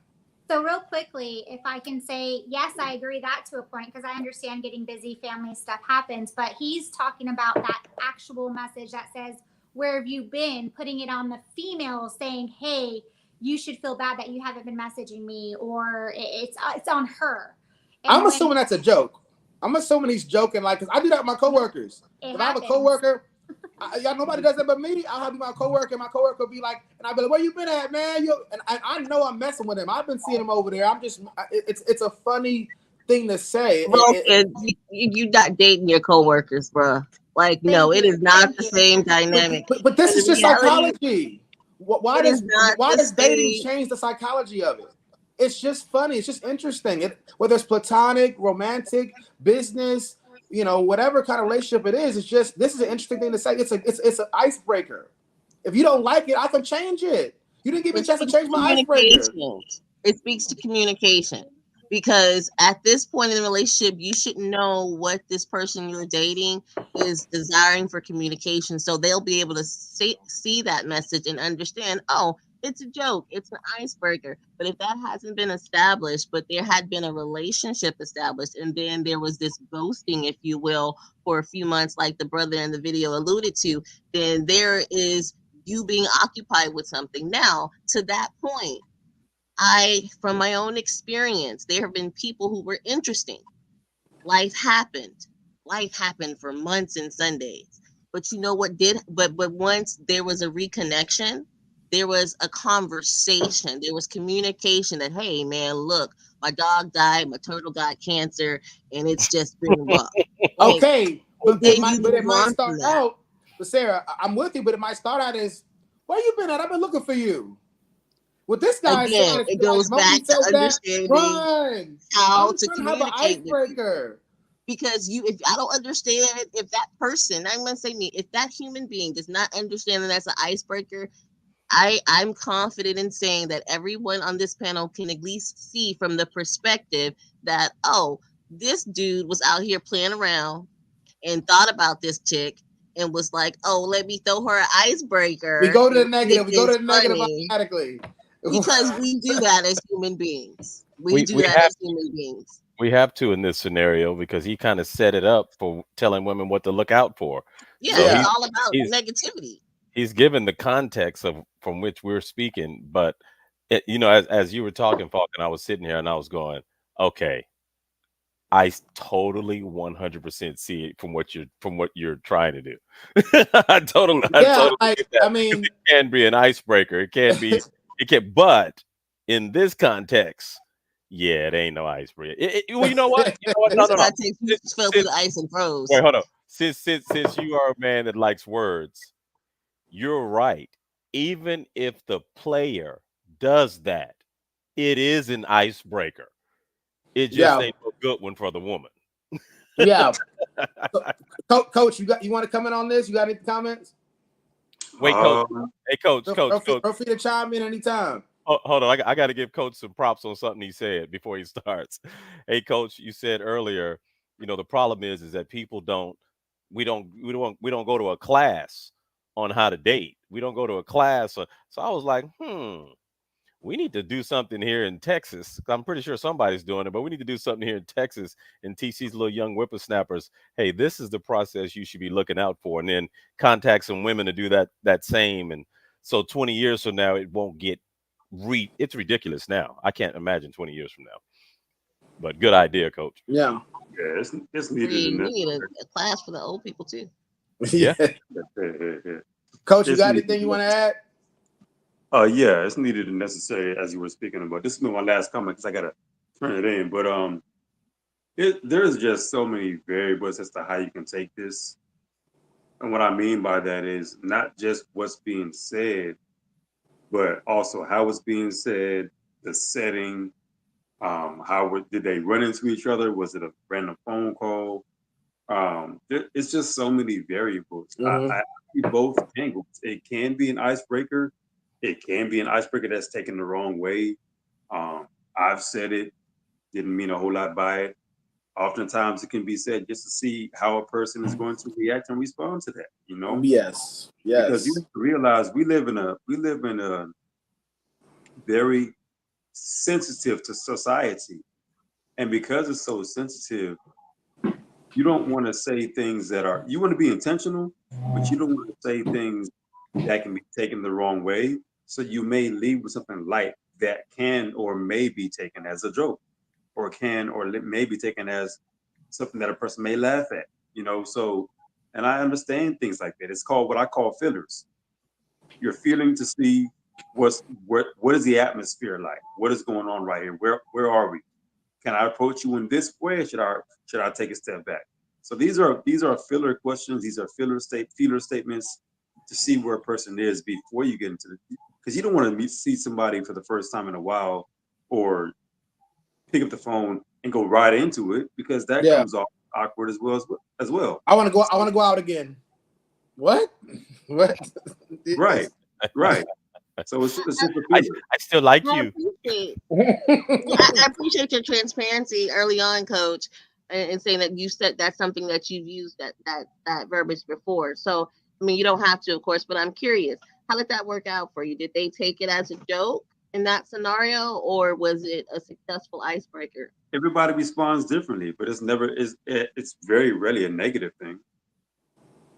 You know, people very rarely take it as a negative. You know, they usually continue the conversation. Sometimes they laugh like I laugh. You know, and sometimes people say what he said. You know, I've been doing a lot of the same thing. You know, it just depends. But I- it's never really. But I will say this though, depending on their response tells me where we are to a degree. In light of that, I want to read these comments right here because it's right. It's echoing what we have right here. Sonia Ford says, if someone really likes you, they will get your humor. She also says, some people like to test the water to see how comfortable they can get. Exactly. I love that. That goes along That's with what I just said. That's exactly what I just said. Yeah. Sonia Ford also says, the best response is, I don't play like that. That opens up dialogue. And then Help the Bear says, boy, where you been? I like what Sonya said. Yeah, if you make it plain in the beginning what it is that you're going to accept and not accept, it brings a dialogue. In my personal experience, it brings dialogue a little easier, and then you can make a determination. Because again, going back to the video, brother was saying y'all had some interactions, you fell off, and then you popped up with this icebreaker as it's been coined thus far. If there's not a communication of why you fell off after having had some type of established relationship, you've established something, is my understanding at this point. No, well, hold on. What did they establish, and why do they owe you that? That's. I mean, I'm not directing that at you, Sarah. I'm just saying for the audience and everybody on the panel, what have you established? Let's say y'all went out on a date. You know what I'm saying? What have y'all established, and what do they owe you at that point? What to me, it seems like entitlement. But so is this after a single date? No, maybe I he have a said, misunderstanding. This is he after a said single slept date. together. He said even after a few weeks, maybe you slept together. Yeah, like we've established some things, Yeah. and you fall well, off. he That's gave weird. slept together as an example. So okay, fine. If you slept together, okay, fine. I'll say that you can't go somebody after that kind of a situation. But if it's a date or two, are we all in agreement I that? might not like you. Yeah, that makes sense. Yeah, or I like you, but I don't like you enough to drop my entire life yet. But I'm I gonna saw the perfect post. I want to be your number two, because I want you to be number one. That's what it should be. Yeah. Just because you've said this joke doesn't mean you can't get into the reason why afterwards. Yes. It can still be. It's just this. It's like I said about stages. It's this before that. Now, everybody, if that person has had something established where they get your humor, then yeah. But if they don't get your humor, then it may end poorly, or at least not the way you. If they don't get my humor, I shouldn't even be. If they don't get my humor, first of all, I should know that, and second of all, I shouldn't be reaching back out again because we're not on the same wavelength. It's a great point. It's a great conversation, guys. I gotta run. I just noticed the time. I do as well. You can't leave. It's early. Yeah, I gotta step out too, guys. Man, appreciate y'all. So yeah. Thanks, Coach and Sarah. So Andreas Butler says this person may not want your entitlement at that moment. You do. And then Sonia Ford says if they slept together, it can be their hygiene, and no one wants to say that part. That's a reality. But then why are they hitting them back up? Where you been? Well, because it'd be like, you know what? Maybe that was a one-off situation. Yeah. It could be a situation where it's like we didn't expect to meet that day. We didn't expect for it to go where it went. So I'll give it another shot. Maybe that was a one-off situation. Because my thing is we can't be picky on one end and say the dating pool has urine in it, but then be super picky on the other end and say we don't give anybody any kind of benefit of the doubt. It does depend on what stage y'all are in the relationship. Like that was brought up. If it's just been a couple dates, then yeah, if they're making a joke or an icebreaker, where you been, I might be like, I've been traveling the world. What about you? Like, I mean, it just depends. But if, like the video said, if it did lead to sleeping together and have some sort of relationship and then it just disappear for months on end, then that's a different story. So it's just about context and where you are. Yeah. Yeah. So last thing I want to say before we get back into the video, I'll read the comments here. Also, help the best is also just because we have a dialogue doesn't mean anything either. Still could be playing you. And then Sonya Ford says, Duncan Knight, LOL. So yeah, so I want to read this. You know, I was gonna make one more point about it. He talks about his family and where you've been, all that kind of stuff. And he wasn't clear enough in his examples for me to really be able to say. But I just met so many folks that are so self-centered. I don't mean bad people. These are good friends of mine, good people. Give you shot off the back. But they can be very self-centered when they're hurt, and they'll believe that the person will reach out to them first. So I remember this guy was complaining about the church that he was going to. He and I were going to the same church. And he was like, you know, I've been going to this church. They never reach out to me. They don't reach out to them. And I said, have you reached out to them? He was like, no. And I was like, so you're mad they don't reach out to you. And mind you, I let them go on for like 30 minutes. And he didn't. I never reached out to them either. A lot of times I see this on social media. I see this in real life. People will be like, you know, since they don't check on me, you know, I'm not worried about them. So, you know, if they ask about me, I know they don't care. It's like, so in this scenario with the family thing is like, did you talk to them? And then let's take it a step further. So y'all have y'all's interaction, whoever initiated it, y'all don't have an interaction. The family calls you, or say you see them at an event, he'd be like, where you been at? His mind is like, you want to ask where I've been now? My number ain't changed. Their number ain't changed either.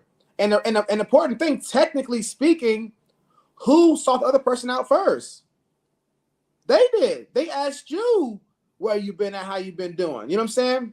You didn't even initiate that. So again, I think in our society, we're dealing with a major epidemic of narcissism and self-centeredness and low empathy. And so that's what I heard from what the guy was saying. Now, if you're checking up on your family, never check back up on you, you're always reaching out to them, and they're not reaching out to you, and then they see you and be like, where you been at? I completely understand why you would take that offensively. I think that's more of the extreme of the situation. That definitely happens, but it's more of the extreme. What I see happening on social media, if you don't call me, I'm not going to call you. Well, then not mean nobody calls anybody. Somebody has to be the initiator. Why do they have to necessarily be the initiator? Yeah. You're already setting the stage as they need to be the one reaching out to you, or else their love is not legitimate. So is your love not legitimate? So I just want to address that point that he makes, and what I'm seeing out here is just narcissism, and everybody thinks that everybody has to walk around with them as a center of their reality. Anybody have anything more on that? I'm gonna read this comment right here. Sonya Ford says, some people want a person they can run over. If they can't, they don't want a real relationship. So some people want a person they can run over if they can. They don't want a real relationship. Oh, okay. Yeah. So anybody want to speak to that? Roxanne, Derek? I mean, I agree with that. Some people just keep people on the side. They don't want a real relationship, but they want the companionship. And they'll run over someone just for the companionship. And then when someone else better comes along that they want that relationship with, and they're dropped. You see that happen all the time. Yeah, this is where confirmation bias, and again, y'all, this is a show about logic and reason, so we're going to throw terms out there that we want people to look up when they get a chance, because this is going to help to edify us and make us better people. But the thing is, confirmation bias comes into play because we don't call the areas where we want them to compromise on our behalf as running somebody over. So typically, you're in a relationship with a lady who typically drives the guy. And when they have situations where they're both tired, they got to get some food, like you cook, I'm so tired. There's no conversation about who's going to drive. She expects him to drive. is that him being ran over? Or does he just understand, like, there's some areas where the give and take is going to be that I'm going to operate in this role? And so I think a lot of times when we want people to compromise, it's not running them over. When we expect them to. But when they expect us to compromise on some of our rigid perspectives, you try to run me over. You don't respect my boundaries. So I'm just encouraging us to be as fair and balanced and empathetic as we possibly can be. Treat them as though, to some extent, it's somebody that you love and care about, and that because you know they have family that love and care about them. So I saw Ma, you put the confirmation bias. So I'm gonna read that really quick for y'all. Derek, you mind reading that? Can you see it? Yes. Confirmation bias is a tendency of people to favor information that confirms their beliefs or hypothesis. People display this bias when they gather or remember information selectively, or when they interpret it in a biased way. The effect is stronger for emotionally charged issues and for deeply entrenched beliefs. People also tend to interpret ambiguous evidence as supporting their existing position. Anybody want to speak to that in light of the video we've been watching? So yeah, for me, that's what you see what this guy's doing. Everywhere where you could give somebody the benefit of the doubt, it's malicious, it's sinister. He's doing that because of this reason. Mm-hmm. And there's this big old gray area. There's an elephant in the room that's staring at us, going like, "Hey, I'm right here." You know, I lost my voice a little bit, so I'm a little reluctant to go talk to her. Not because I'm not confident. I lost my voice. She's sitting next to the speaker, and she's and involved in a deep conversation with her friend. So yeah, I'm a little reluctant to interrupt that conversation where she's not just having a good time to try to holler at her. We give room for situations like that. Yeah. So so Mal, we can get back into the video.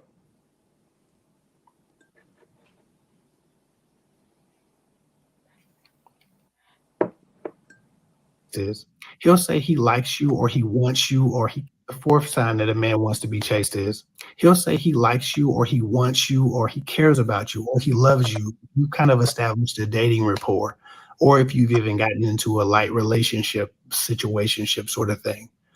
He'll tell you he cares about you, likes you, or wants you, or desires you, or misses you, but he won't contact you, he won't text you, he won't reach out to you at all. His goal is to leave you in suspense and make you desperate enough to reach out to him and start checking on him and start texting and calling him to set the dynamic that you chase him, that you try to seek his validation and he can strategically give or deny it. A lot of people start these pseudo relationships where there's a lot of emotion established, but it's not necessarily love, but it's close enough to it that is confusing and that is ambiguous and that you don't know where you stand. And then all of a sudden, a guy starts pulling back. And you ask him, why are you pulling back? And he's like, well, I care about you. I love you. I still want to be with you. I still want to talk to you. But he's not reaching out.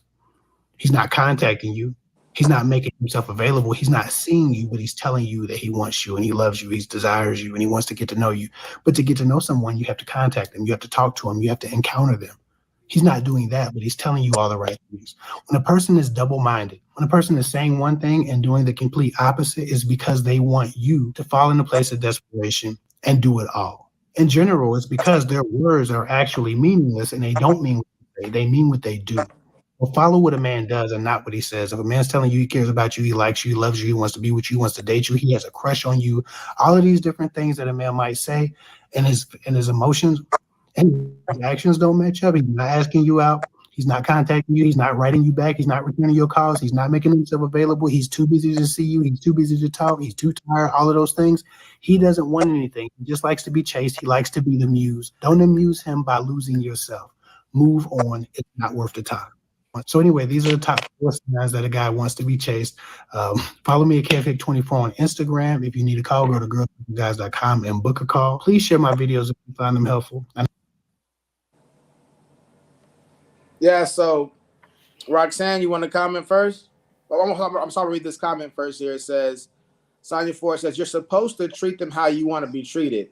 That teaches them what you expect from them, how to treat you. Excellent point. Roxanne?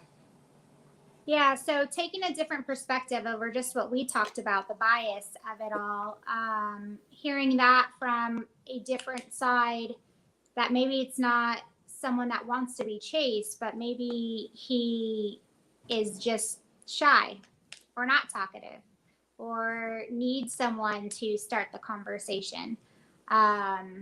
So, I mean, I guess I say I can't agree with him with most people that are outgoing, most people that can create communication, proper communication, but there are some people out there that can't.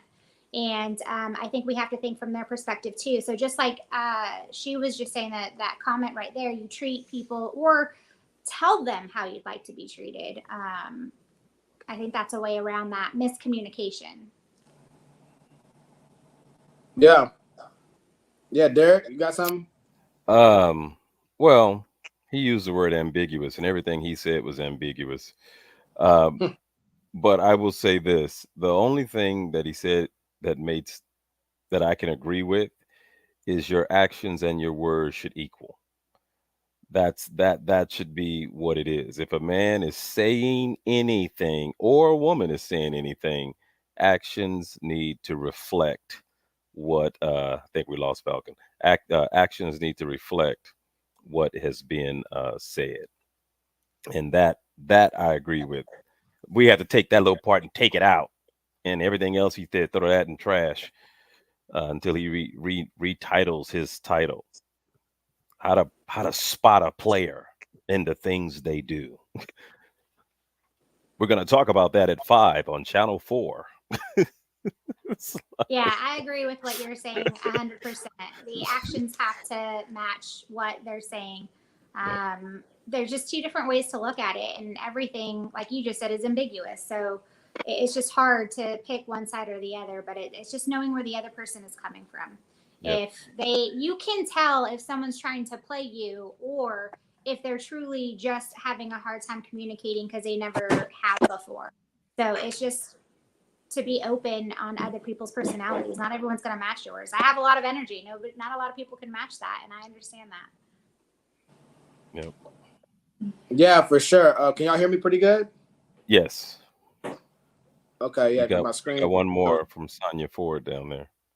Okay, so it says right here, yeah, man has to show me he wants to be with me. That's why older men end up with young women because they got that part down. So yeah, we can address that comment. I want to say this really quick here. One thing I want to say is that I just want to ask y'all this question here, just to focus on the extremes before we get into the more nuance of it. All the things this guy said right here, who do you think has mastered it the most? The guy who, the player,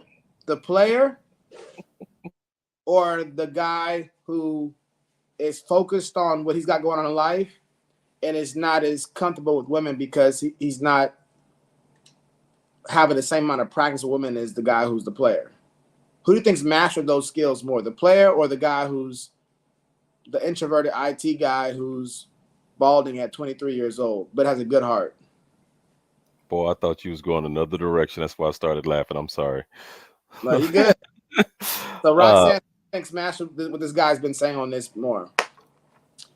The player, for sure. They're the ones that can manipulate any situation. I think the poor shy IT guy, so to speak, of what you're saying, he's the one that might fall into these steps not knowing. So going back to what we had talked about before, that when you say, where you been? Yeah, that could be a joke, but then the player could be saying the same thing and it mean completely different. So the players mastered it. So Derek, what about for yourself? Oh yeah, I'm definitely think the master has played it. I thought you was about to ask who does it more, women or men. I was about to say, well, that's going to be an easy one. let's do that one next. I know. Let's do that one next. I'm gonna read this comment, and I'm gonna finish what I was asking her that question. Help the Bear says, if you want to be honest, I was taught being a player involves telling the truth. I was told you'll be surprised what women choose when given an option. Help the Bear. Most women just forget what role they chose in the beginning. So, yeah, I want to address that to some extent real quick here. Because in my experience, being out with guys, and well, sorry, before I even say that part, that's why I don't like a lot of times. There's a lot of mystifying of romantic scenarios, but relationships, the same rules apply most of the time with business, platonic, romantic, whatever. Because human psychology is human psychology. All those of us who are in business and sales, what typically works in a business sales environment is typically going to work in with your friends. You know, isolated objections, all the things we learn about how to do different things like that. It works because it's based off human psychology. The human psychology doesn't know that it's your wife or your coworker or your boss or your girlfriend. It just knows the human mind works a certain way when you want to be compelling and convincing. So, and I'm saying that to say this point right here. When it comes to, I lost my train of thought. That sucks. What did I ask y'all again? Hell, I've got to think now. I forgot what I asked y'all. What did I ask y'all again? I asked y'all something. Oh, the player. That's what I was, the player.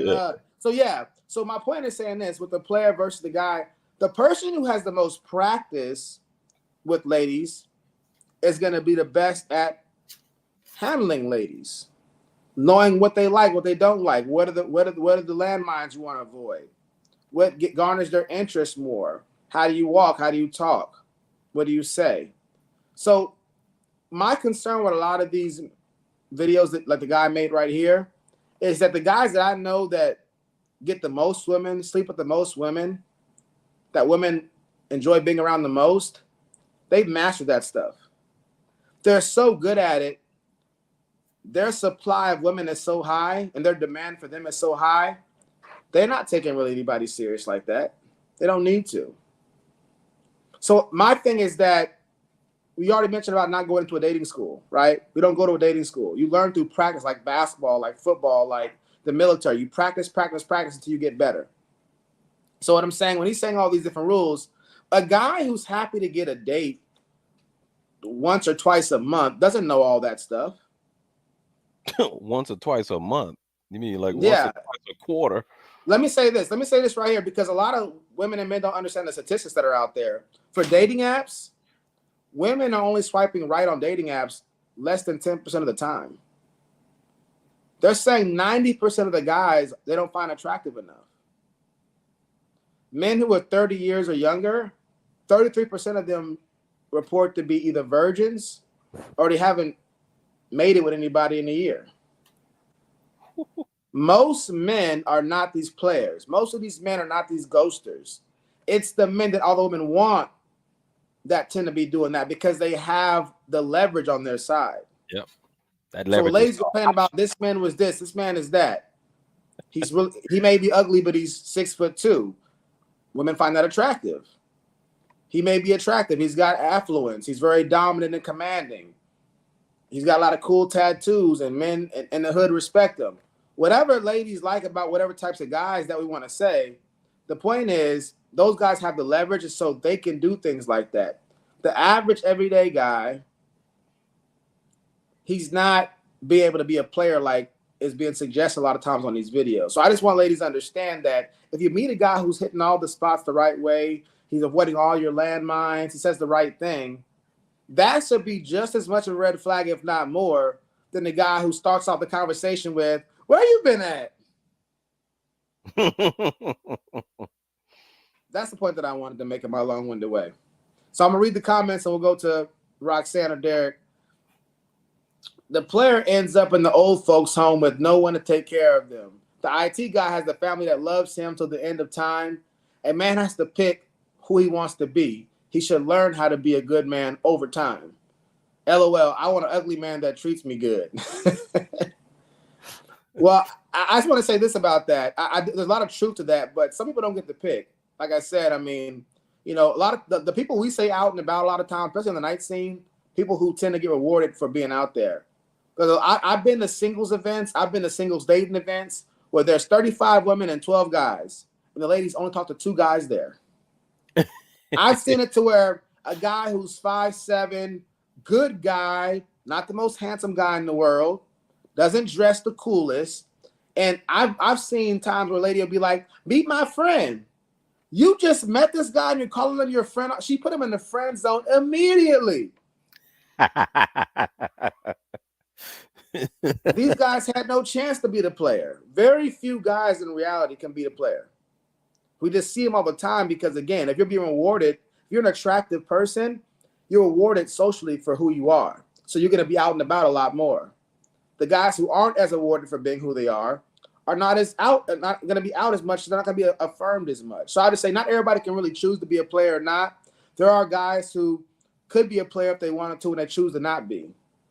And there's guys who are not players because they just can't be if they want.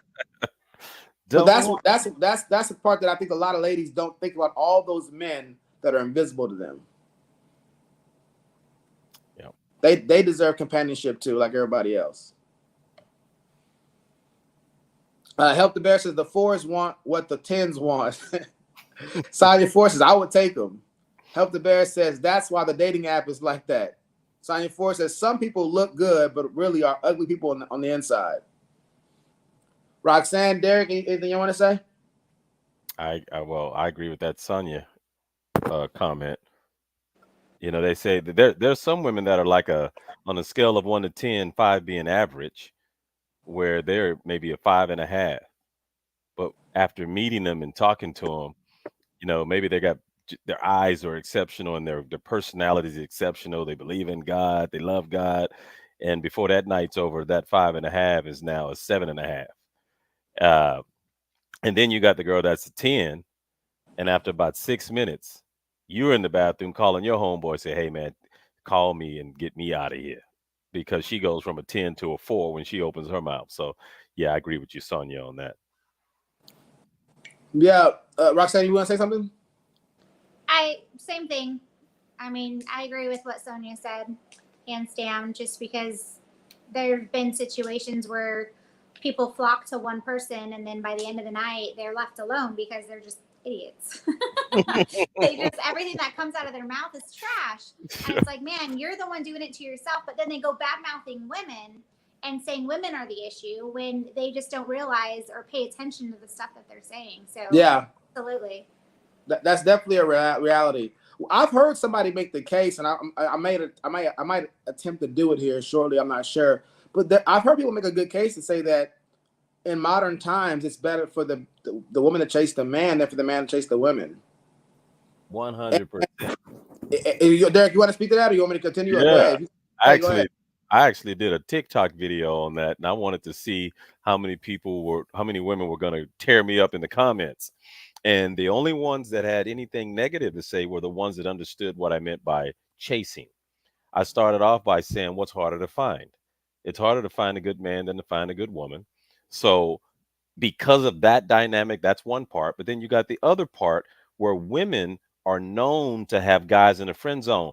Guys don't have girls in the friend zone. You might be in the 3-letter words, start with an S, N, and an X zone over here, but we don't have the friend zone like the woman has the friend zone.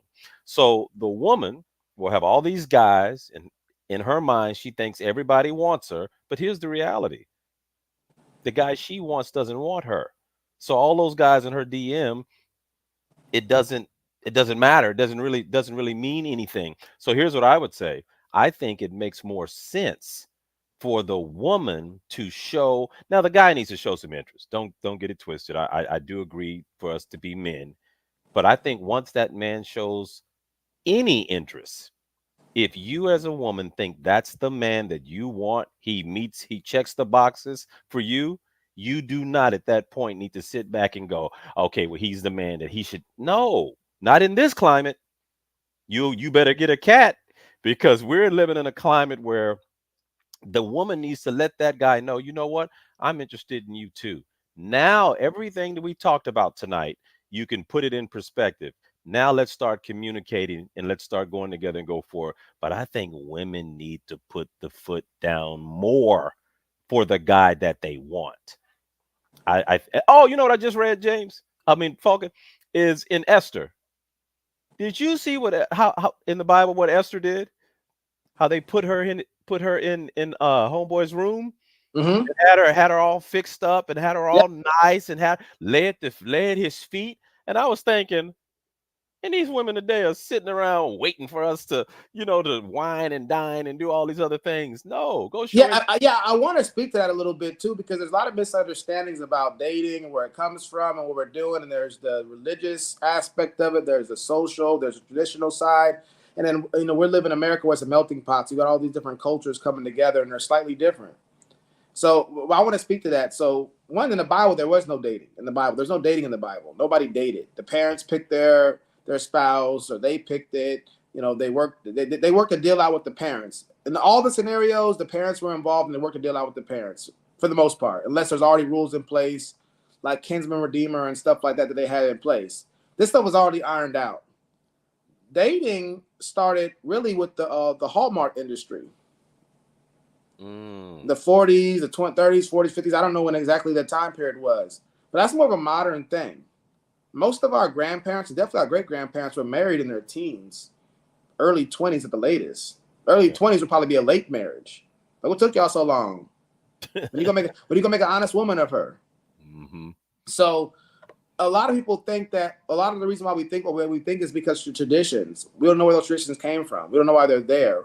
We don't know how well supported they are by research and data and ethics and morality and our spirituality. We don't really consider that, especially the ones that benefit us.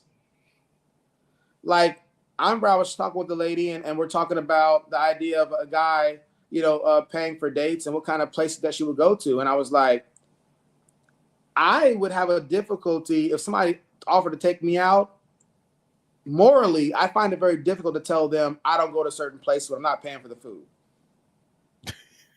I wasn't raised like that. If somebody, male or female, is going to say, I'm going to take you out to eat for whatever reason it is, I'm not going to be like, well, I don't go to certain places. I wouldn't even know how to utter those words because I was raised like, pickers can't be choosers.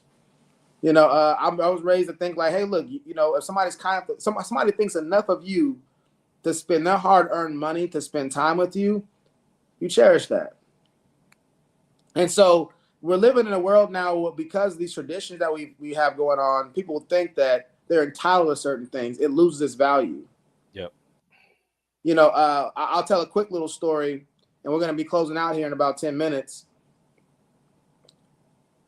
But a quick little story we had where I'm this lady who said that she would during Thanksgiving for her family, she would cut the turkeys in half. Mm-hmm.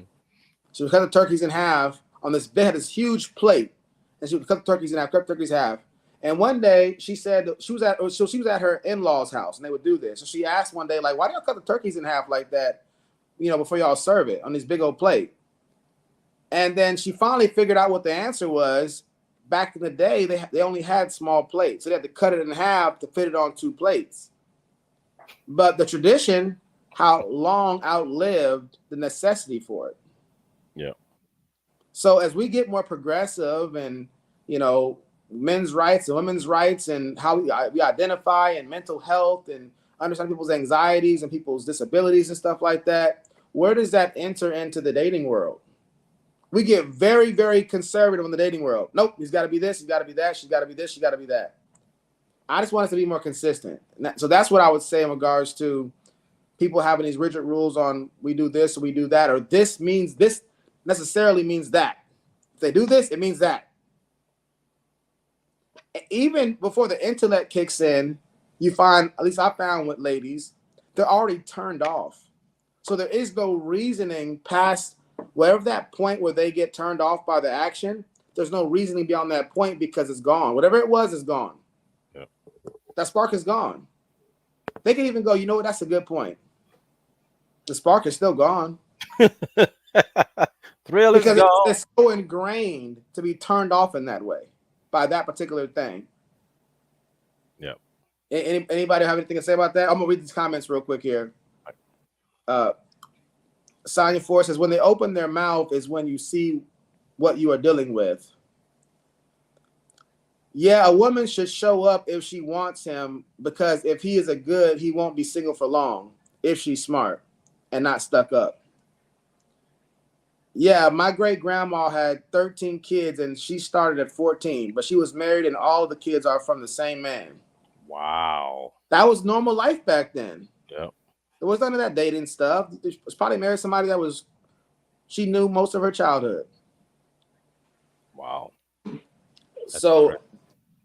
so Roxanne, you had anything you want to say? Derek, you had any point you want to make? I'll let Roxanne go first. Yeah, I just wanted to say that it just depends on how you show up. And if you are leaned more towards those traditions, and you got to find someone that's leaned more towards those traditions. And it's all about communication.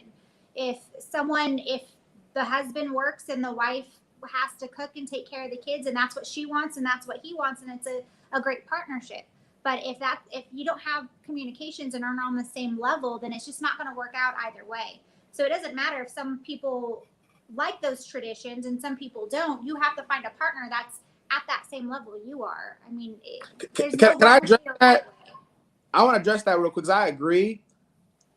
I'm really big on things being on spectrums and not either or in general in life, right? So the reality is this: there's some things I do because I'm convicted to be that way, and there's something that I do because I think that's what everybody would want me to do. Like, do I really think it matters whether I hold a lady's door open or not? No. Ladies open doors for themselves all the time. Do I do it? I'm from the South. I do it. I don't mind doing it. Do I think God's gonna like give me a special place in heaven for it? Probably not. You know what I'm saying? Like, I just don't think that. I don't know if there's one lady that I was going out with one time. I'd open the door for her and I'd walk around the other side of the door and she would reach across and open the door for me. I didn't like that. Not because I thought it was wrong. I thought that was really inconvenient for her. One is a heavy door. It's a big car. I just like I don't. It seemed like it'd be uncomfortable for you to have to do. So no, I don't mind doing that. But I just felt like I saw her struggling a little bit to get the door open because it was a heavy door. And so I was like, now if you want to do it, please continue to do it. But if you think in some way I'm thinking more favorably of you because you're doing it, that's not the case. I'm just now have anxiety because I'm thinking like, dang, now she got to try to open this big old door every time I try to let her into my vehicle. So it wasn't like a values to match up kind of a thing. I could care less one way or the other as long as she's cool. You know what I'm saying? And some people go, they don't have the same value as you, then you're not compatible. But they may be ambivalent towards it. They were raised by ardent feminists who don't believe in opening doors, right? He was told to respect women, not to open doors. And he meets a lady that they have so much in common. But she was raised in the deep South, very conservative. And she was taught if a man doesn't open doors, he doesn't like her. He doesn't care about her. He's not chivalrous. So she can be like, oh, you don't open doors? We're not compatible. We have different values. Mm-hmm. He might be like, no, I don't mind opening your door. That's not a big deal. I got to open the door anyway to walk through. You know what I'm saying? And I see people like literally not couple or that causes a schism between them, not because of a difference of values, but because we assume that value is very important to them. We all think about that. No, I agree with that big time. And matter of fact, I agree with that so much that I told you in the past, I came up with a quote. If I am going to meet anybody initially, anybody, that my quote is never make an assumption or have an expectation without first having a conversation, because I'm going to say something that triggers something you've heard, triggers something in your past. You're going to think the word I'm using means the ill way that you took it with someone else and all of that. We're 40s, 50s, 60 years old. So that's going to happen. So what I always tell women is this: if I say something that strikes you and it's off, ask me a question, because it's probably not what you think. I don't have the personality where I want to hurt somebody or be ugly to somebody on purpose or anything like that. So if something strikes you and you go, ooh, ask me a question. And then, you kind of go from there. I actually, oh, no, that's it. That's it. You can go ahead, Roxanne. I agree with you. That goes back to it all just boils down to communication. Yeah. I mean, I Yeah. dated someone that refused to open doors, and it wasn't a big deal for me because I can open doors. Or, I mean, someone where sometimes will open doors, sometimes doesn't. I don't stand there waiting. And then someone also that just came up and, hey, don't you dare touch that door. Just wait for me. I'm coming. And I'm okay either way. Yeah. And it's just having that communication where Yes. I can open my own door, but I can be okay with someone else opening my own door too. But some women don't want to at all open their own door for whatever reason, morals, traditions, whatever. But if they feel that way and they feel offended by the door not being open, at least say something. Don't blame the man and say, oh, it didn't work out because he didn't open doors. Well, he didn't know. Yep. So Yeah. I agree with what you're saying, Derek. Again, this goes back to communication, like you're saying. Here Ask the question. Here she is at 80 years old with her cat. And say, so did you ever find love? Well, no, baby. You know, I did one time, but he didn't open my door. I've been single ever since. It's Yeah, like, and I have to give this statistic right here because it fits so much. They did a study and they asked women and men, if you can get 80% of what you wanted in the opposite sex, would you take it? The men said yes. The women said that would be settling. hell to the no. So Oh, go ahead, Derek. I was gonna say, Falcon, I did a TikTok on that since you gave me that idea, and I Yeah, talked about what settling is and what it is yeah. not. And You so want to yeah, cover that? You want to cover that? well, yeah, because you might have a different idea. So Roxanne, no, I'm just kidding. This is what I think settling is.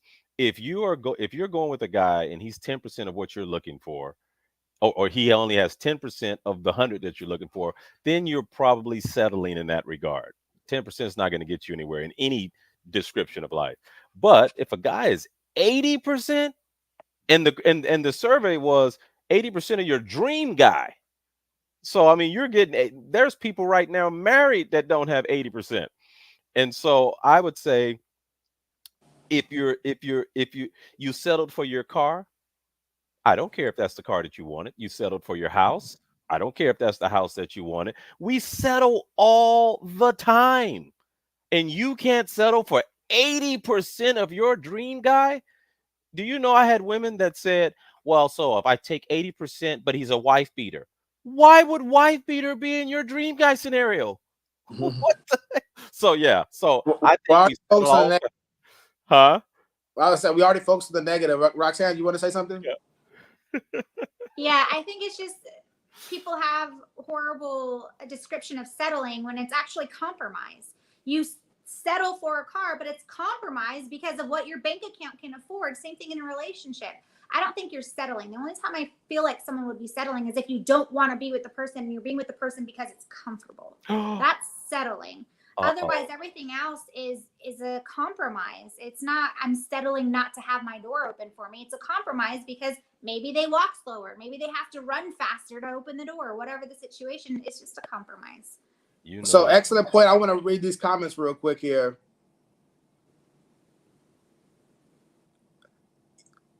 I'm just making sure I know where we started off. So yeah, be friends first because you will have the chance to. Oh, my screen just changed up. Okay, yeah. Where are we at? Is it showing?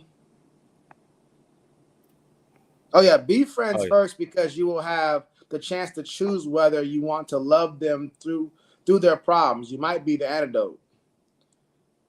You shouldn't shut down a good thing because of small issues. You will lose in the end. Yep.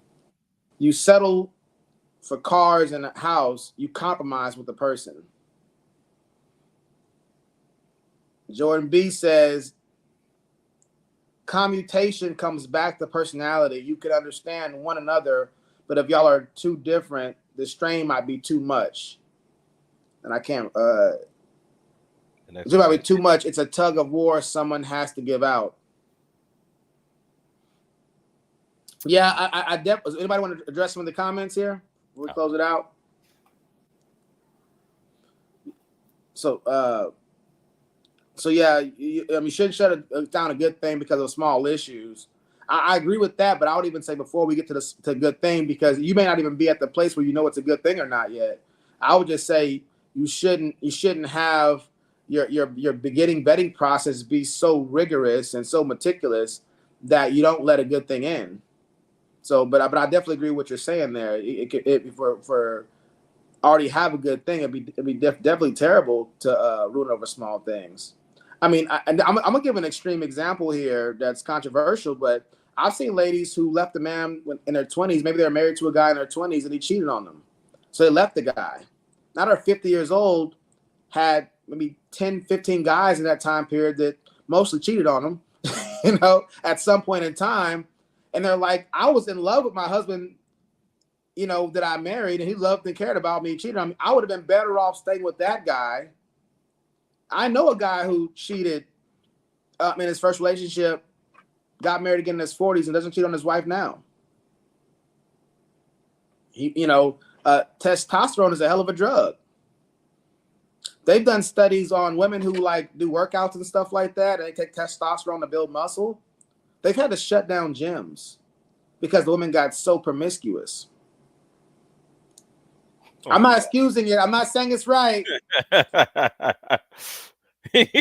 Checking into gyms going, I'm not going to say it. My point is just saying that sometimes we leave a relationship because of something that we think is a big deal, and in hindsight realize we could have worked through that.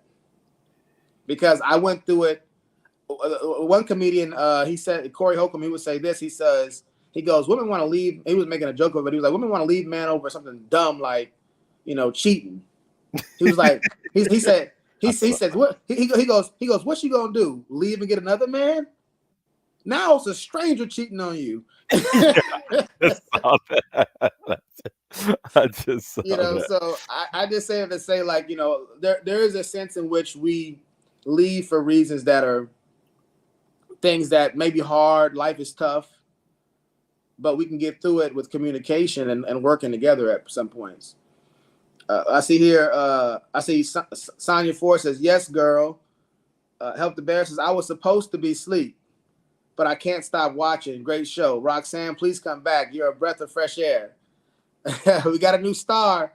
Yeah, Roxanne's been spitting some fire. I'm not going to lie. Yeah. Roxanne. And then Help the Bear says, testosterone is a hell of a drug. Have you tried it lately? That'd be a great commercial. And then Sonia Ford says, I didn't choose a man because he was cockeyed, LOL. But he was 30 years military, and I would have had everything I could dream of.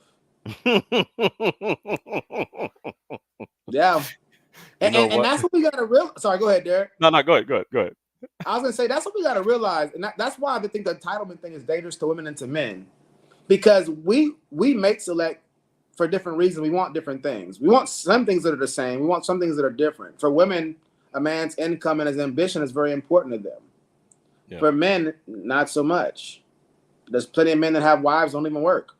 Girlfriends that don't even really work. And it's not that big of a deal to our community as a whole. Now, that's slowly changing. But generally speaking, men are okay with that. Women and men are different. And sometimes ladies don't realize the privilege to be with the man in the sense of he doesn't care what income you have. He don't care if you work or not. I mean, there's people in other countries that are being deleted from starvation and famine, and they're trying to get over here. A man will never have the experience to know that if all else fails, I can always get with the guy that'll take care of me for the rest of my life. I'm not saying you should live that way, but that is a nice security blanket. Yep. That most men won't be able to realize unless you're very attractive. You know what I'm saying? So anybody have any thoughts on that? No, that makes sense. That makes sense. I was going to change my thoughts partially on the settling. I just thought of something. There are a group of people in this world that may have to settle because of the way the world is. Meaning, on a scale of 1 to 10, you are a 1.5, but your internal desire wants a 10. Bro, you're going to settle because it's just not set up. The life's not set up that way. The out of the 8 billion people, the 10 that would take you, she's probably not in your city. Yeah. And so with this word settle, that's my issue. A lot of times we're all very loose with language. We don't really care about what words actually mean. Settle just means to stop moving. The settlers, hey kids, y'all kids in there, settle down. This means to stop moving. We turn settling to be some kind of evil thing that is compromising our integrity and the dignity as a human being. No, you got to stop moving at some point in time. Whether it's a career, whether it's a a company, whether it's certain health programs, diets, all that kind of stuff. We have to settle. Okay, I'm gonna stop right here. I could keep on going and looking for better and better and better, but that's taking up so much of my time. I'm losing sight of the things that are even more important to me. So settling is a good thing. And I want to redeem that word if it was possible in our community and society to realize settling, we don't need to add that negative stigma to the word settle. It just means to stop moving. Yeah. You throw a rock in a river, it's going to settle at the bottom of the river. That's what it does. So y'all, we got to realize settling is okay. Anybody who wants to be with you, and this goes for me too, they're settling. They're stopping. And they're going, hey, this is as good as it's gonna get for me right here. I'm gonna stop right here. So just to, I guess, have a different perspective on that, I see what you're saying 100%, but if you're just saying, I'm gonna just stop right here, and I guess that's kind of going back to the negative connotation of the word settle, but just like what you were saying, Derek, if you're a 1.5 and you want a 10, you gotta settle. Well, say you settle for a 3 and then a 4 comes along, then you're jumping ship. You're unsettling. So I understand what you're saying. It means to stop, but that doesn't mean it's a good thing, because if something else better comes along, you think you can have that. Or even though it's not the 10 that you want, it's still a 4 and it's closer to it. And then maybe a 5 comes along and it happens again or whatnot. But then it's just settling either way is not a good way to think about it, even if it's just sitting still, because then you're just in a comfort zone. You're just being comfortable for the time being. Well, let me read the comments, and then Derek, you can respond to that if you want to. Okay. Sonya Ford says, you are so right. I make dope money, but men want to be the breadwinner. I cut hair. They don't care that they want to provide. I have to be okay with that. It's really not a problem. Jordan B says, if a woman settles down, you think the man would be able to sense that the woman settled on him by the way she treats him? Will she be able to love him like she loves Tyrone? And Fair says, I used to wish reincarnation was real. Then I thought to myself, what if I come back worse off? I can't go from a 5 to a 2.5. Sheesh. Life is hard. Fair said, you are compromising at that point because you're dealing with the person. So, and that's the thing. I mean, like, that's the thing. I mean, most people are average. I hate this, average intelligence, some are below, average ability to discern things. When we say what's better and what's worse, what are we talking about? I'm not here to disprove what anybody's saying, but what are we talking about? We're talking about character, talking about being there. Is it better? Yeah, you're 30 years old. And you have a chance again with a guy who's a 6 or a guy who's 8 in the looks department, and then 10 years later you get some kind of sickness and you need somebody that's going to be at your bedside, and the 8 leaves and the 6 stays. Who's better for you? Yep. Who is better? So I want to add too. We're talking about initial physical attraction or what you think, but a 4 can really turn into an 8. If their personality is there. I mean, I've been in several situations where I didn't find someone attractive right away, and I got to know them, and they just got cuter as the day went on. Not men. That's the truth of it. Men can't jump up that high. Not 4 points. Shoot, you talking about? A 4 can go to 8 for you. I'm a 5. I'm right in the middle, and then I lay that deep voice on him, and then we start talking. no, yeah, that's good, Derek. What I'm saying is, can a woman who's a 4 on your scale jump to an 8 with personality? I know a woman that's a 4 that jumps to a 16 with her personality.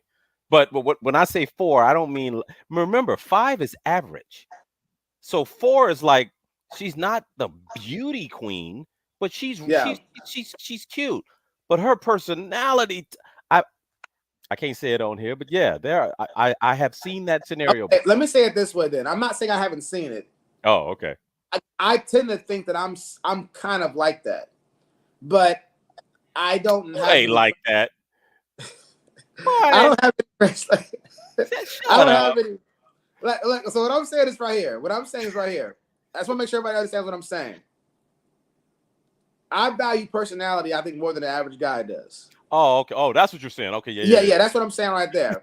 Most guys I know, especially attractive men who get what they want a lot at a much higher clip than most men do. How you look is how you look. You know, you can maybe go up 2 points max with personality. You're not jumping up 4 points. But women and men are different. Vulcan, you're stuck on the points. Okay, a 4 to a 6. I'm just saying someone can be more attractive over time. Yes, I'm with you. 100%. but the reason why I'm making that point is because I do think I've heard ladies speak about a guy who they found ugly, but he made her laugh so much they're in a relationship. Sometimes you're out walking. I mean, I used to be able to predict it because I'm bold enough to go ask them. I'll see a guy who's not attractive at all and a very attractive lady, and I'm like, I bet you they work together. And he's probably her boss or something like that on top of it, but I bet you they work together. And I go, hey, y'all work together? What? I'm like, I'm just curious. Y'all work together? Y'all have a good relationship? I'm assuming it's because y'all like spend a lot of time together. And they're like, yeah, we work together. How'd you know? Just a good guess. Statistics but for today. That means he's had a lot of time for her to be able to see his personality. And he was in a position above her that makes him more attractive. She's seeing him in an assertive role. Yeah. You know what's funny? I was in a place eating the other day, and I saw what I would consider a 4.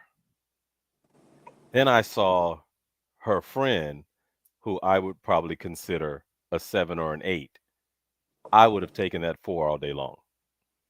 You see how they were, and there's certain features about the 4 that just trump the beauty that the 8 had. And Yeah. so there's always these weird scenarios, which is crazy why I'm single, because the fact that I can go up and down the scale, yeah, I'm picky.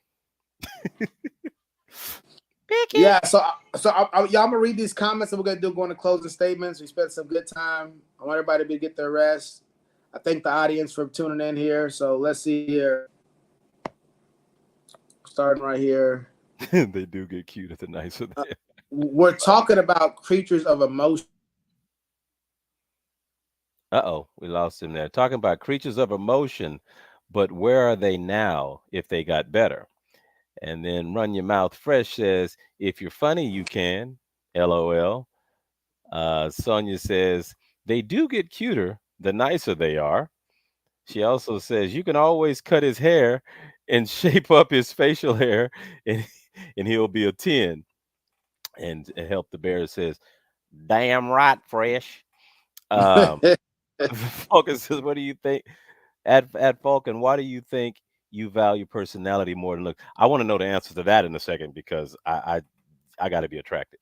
And then Sonia says, you can fix cosmetic things. You can't fix bad attitude or bad morals. Well, now we do know people. People can fix bad attitude and bad morals too. That stuff can be fixed, especially as people get older. Like especially for men, our testosterone levels start to recede as we get older. Testosterone, like I said, it affects our personalities. In major ways. They've done studies that find out testosterone levels can affect your political leanings.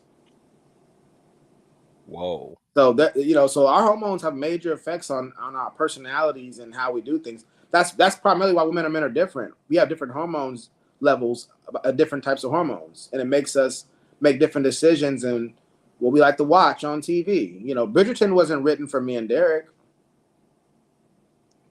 because we have different hormones that go through our bodies that make us gravitate towards different things. Yep. So the hormones can affect a lot about us. So we read all the comments. Except for that last. Yeah. Falcon. They're making fun of you, Derek, because you called me Falcon on the show. Oh, I did say Falcon, didn't I? Yeah. Hey, you know what? Hey, Derek, you know what's crazy? I've done it more than once. You've been saying Falcon for 3 episodes. See, you see, Roxanne? You see that lack of communication? Yeah. Why? And it's so funny. I didn't even catch it. I'm looking at it. I'm looking at his name, and I'm still saying Falcon. I kind of like Falcon, though. I feel a little more cool, a little more fly. You say fucking You know. loses the point. So, yeah, he said Falcon loses a point for weak Wi-Fi. I take that one, man. You know, I'm still dial up, y'all. American Online. I'm dating myself right now. And then Sonya Ford says you have to put them in their place, and it's not always a nice way to do it, but it works. Yeah, that's true. So we'll go ahead and close it out. Roxanne, go ahead and start it off. Anything you want to address? You know, anything you want to say? Go ahead. A fun time. I didn't know what to expect out of this, and I had a blast. Thank you. Thank you. Thank you for coming on. Hey, y'all. She's a trooper. I just said, hey, come on to the show. I don't even know I had a show. She's like, okay. I don't know what you're talking about right now, but okay. I will say, I was like, what is this? Like, is it a call-in? Do I need video? You said, no, you don't need video. And then all of a sudden, I threw on a freaking sweater and I'm video. Oh, my God. Thanks for that. I thought you were saying, like, do you need to have some kind of video? I don't know you meant to be on video. That's my fault. Yeah. Lack of communication. No, I'm just kidding. Well, I want to say to Roxanne, thank you for being on the show. It was a pleasure. This was fun. Once again, man, it was fun. It was fun.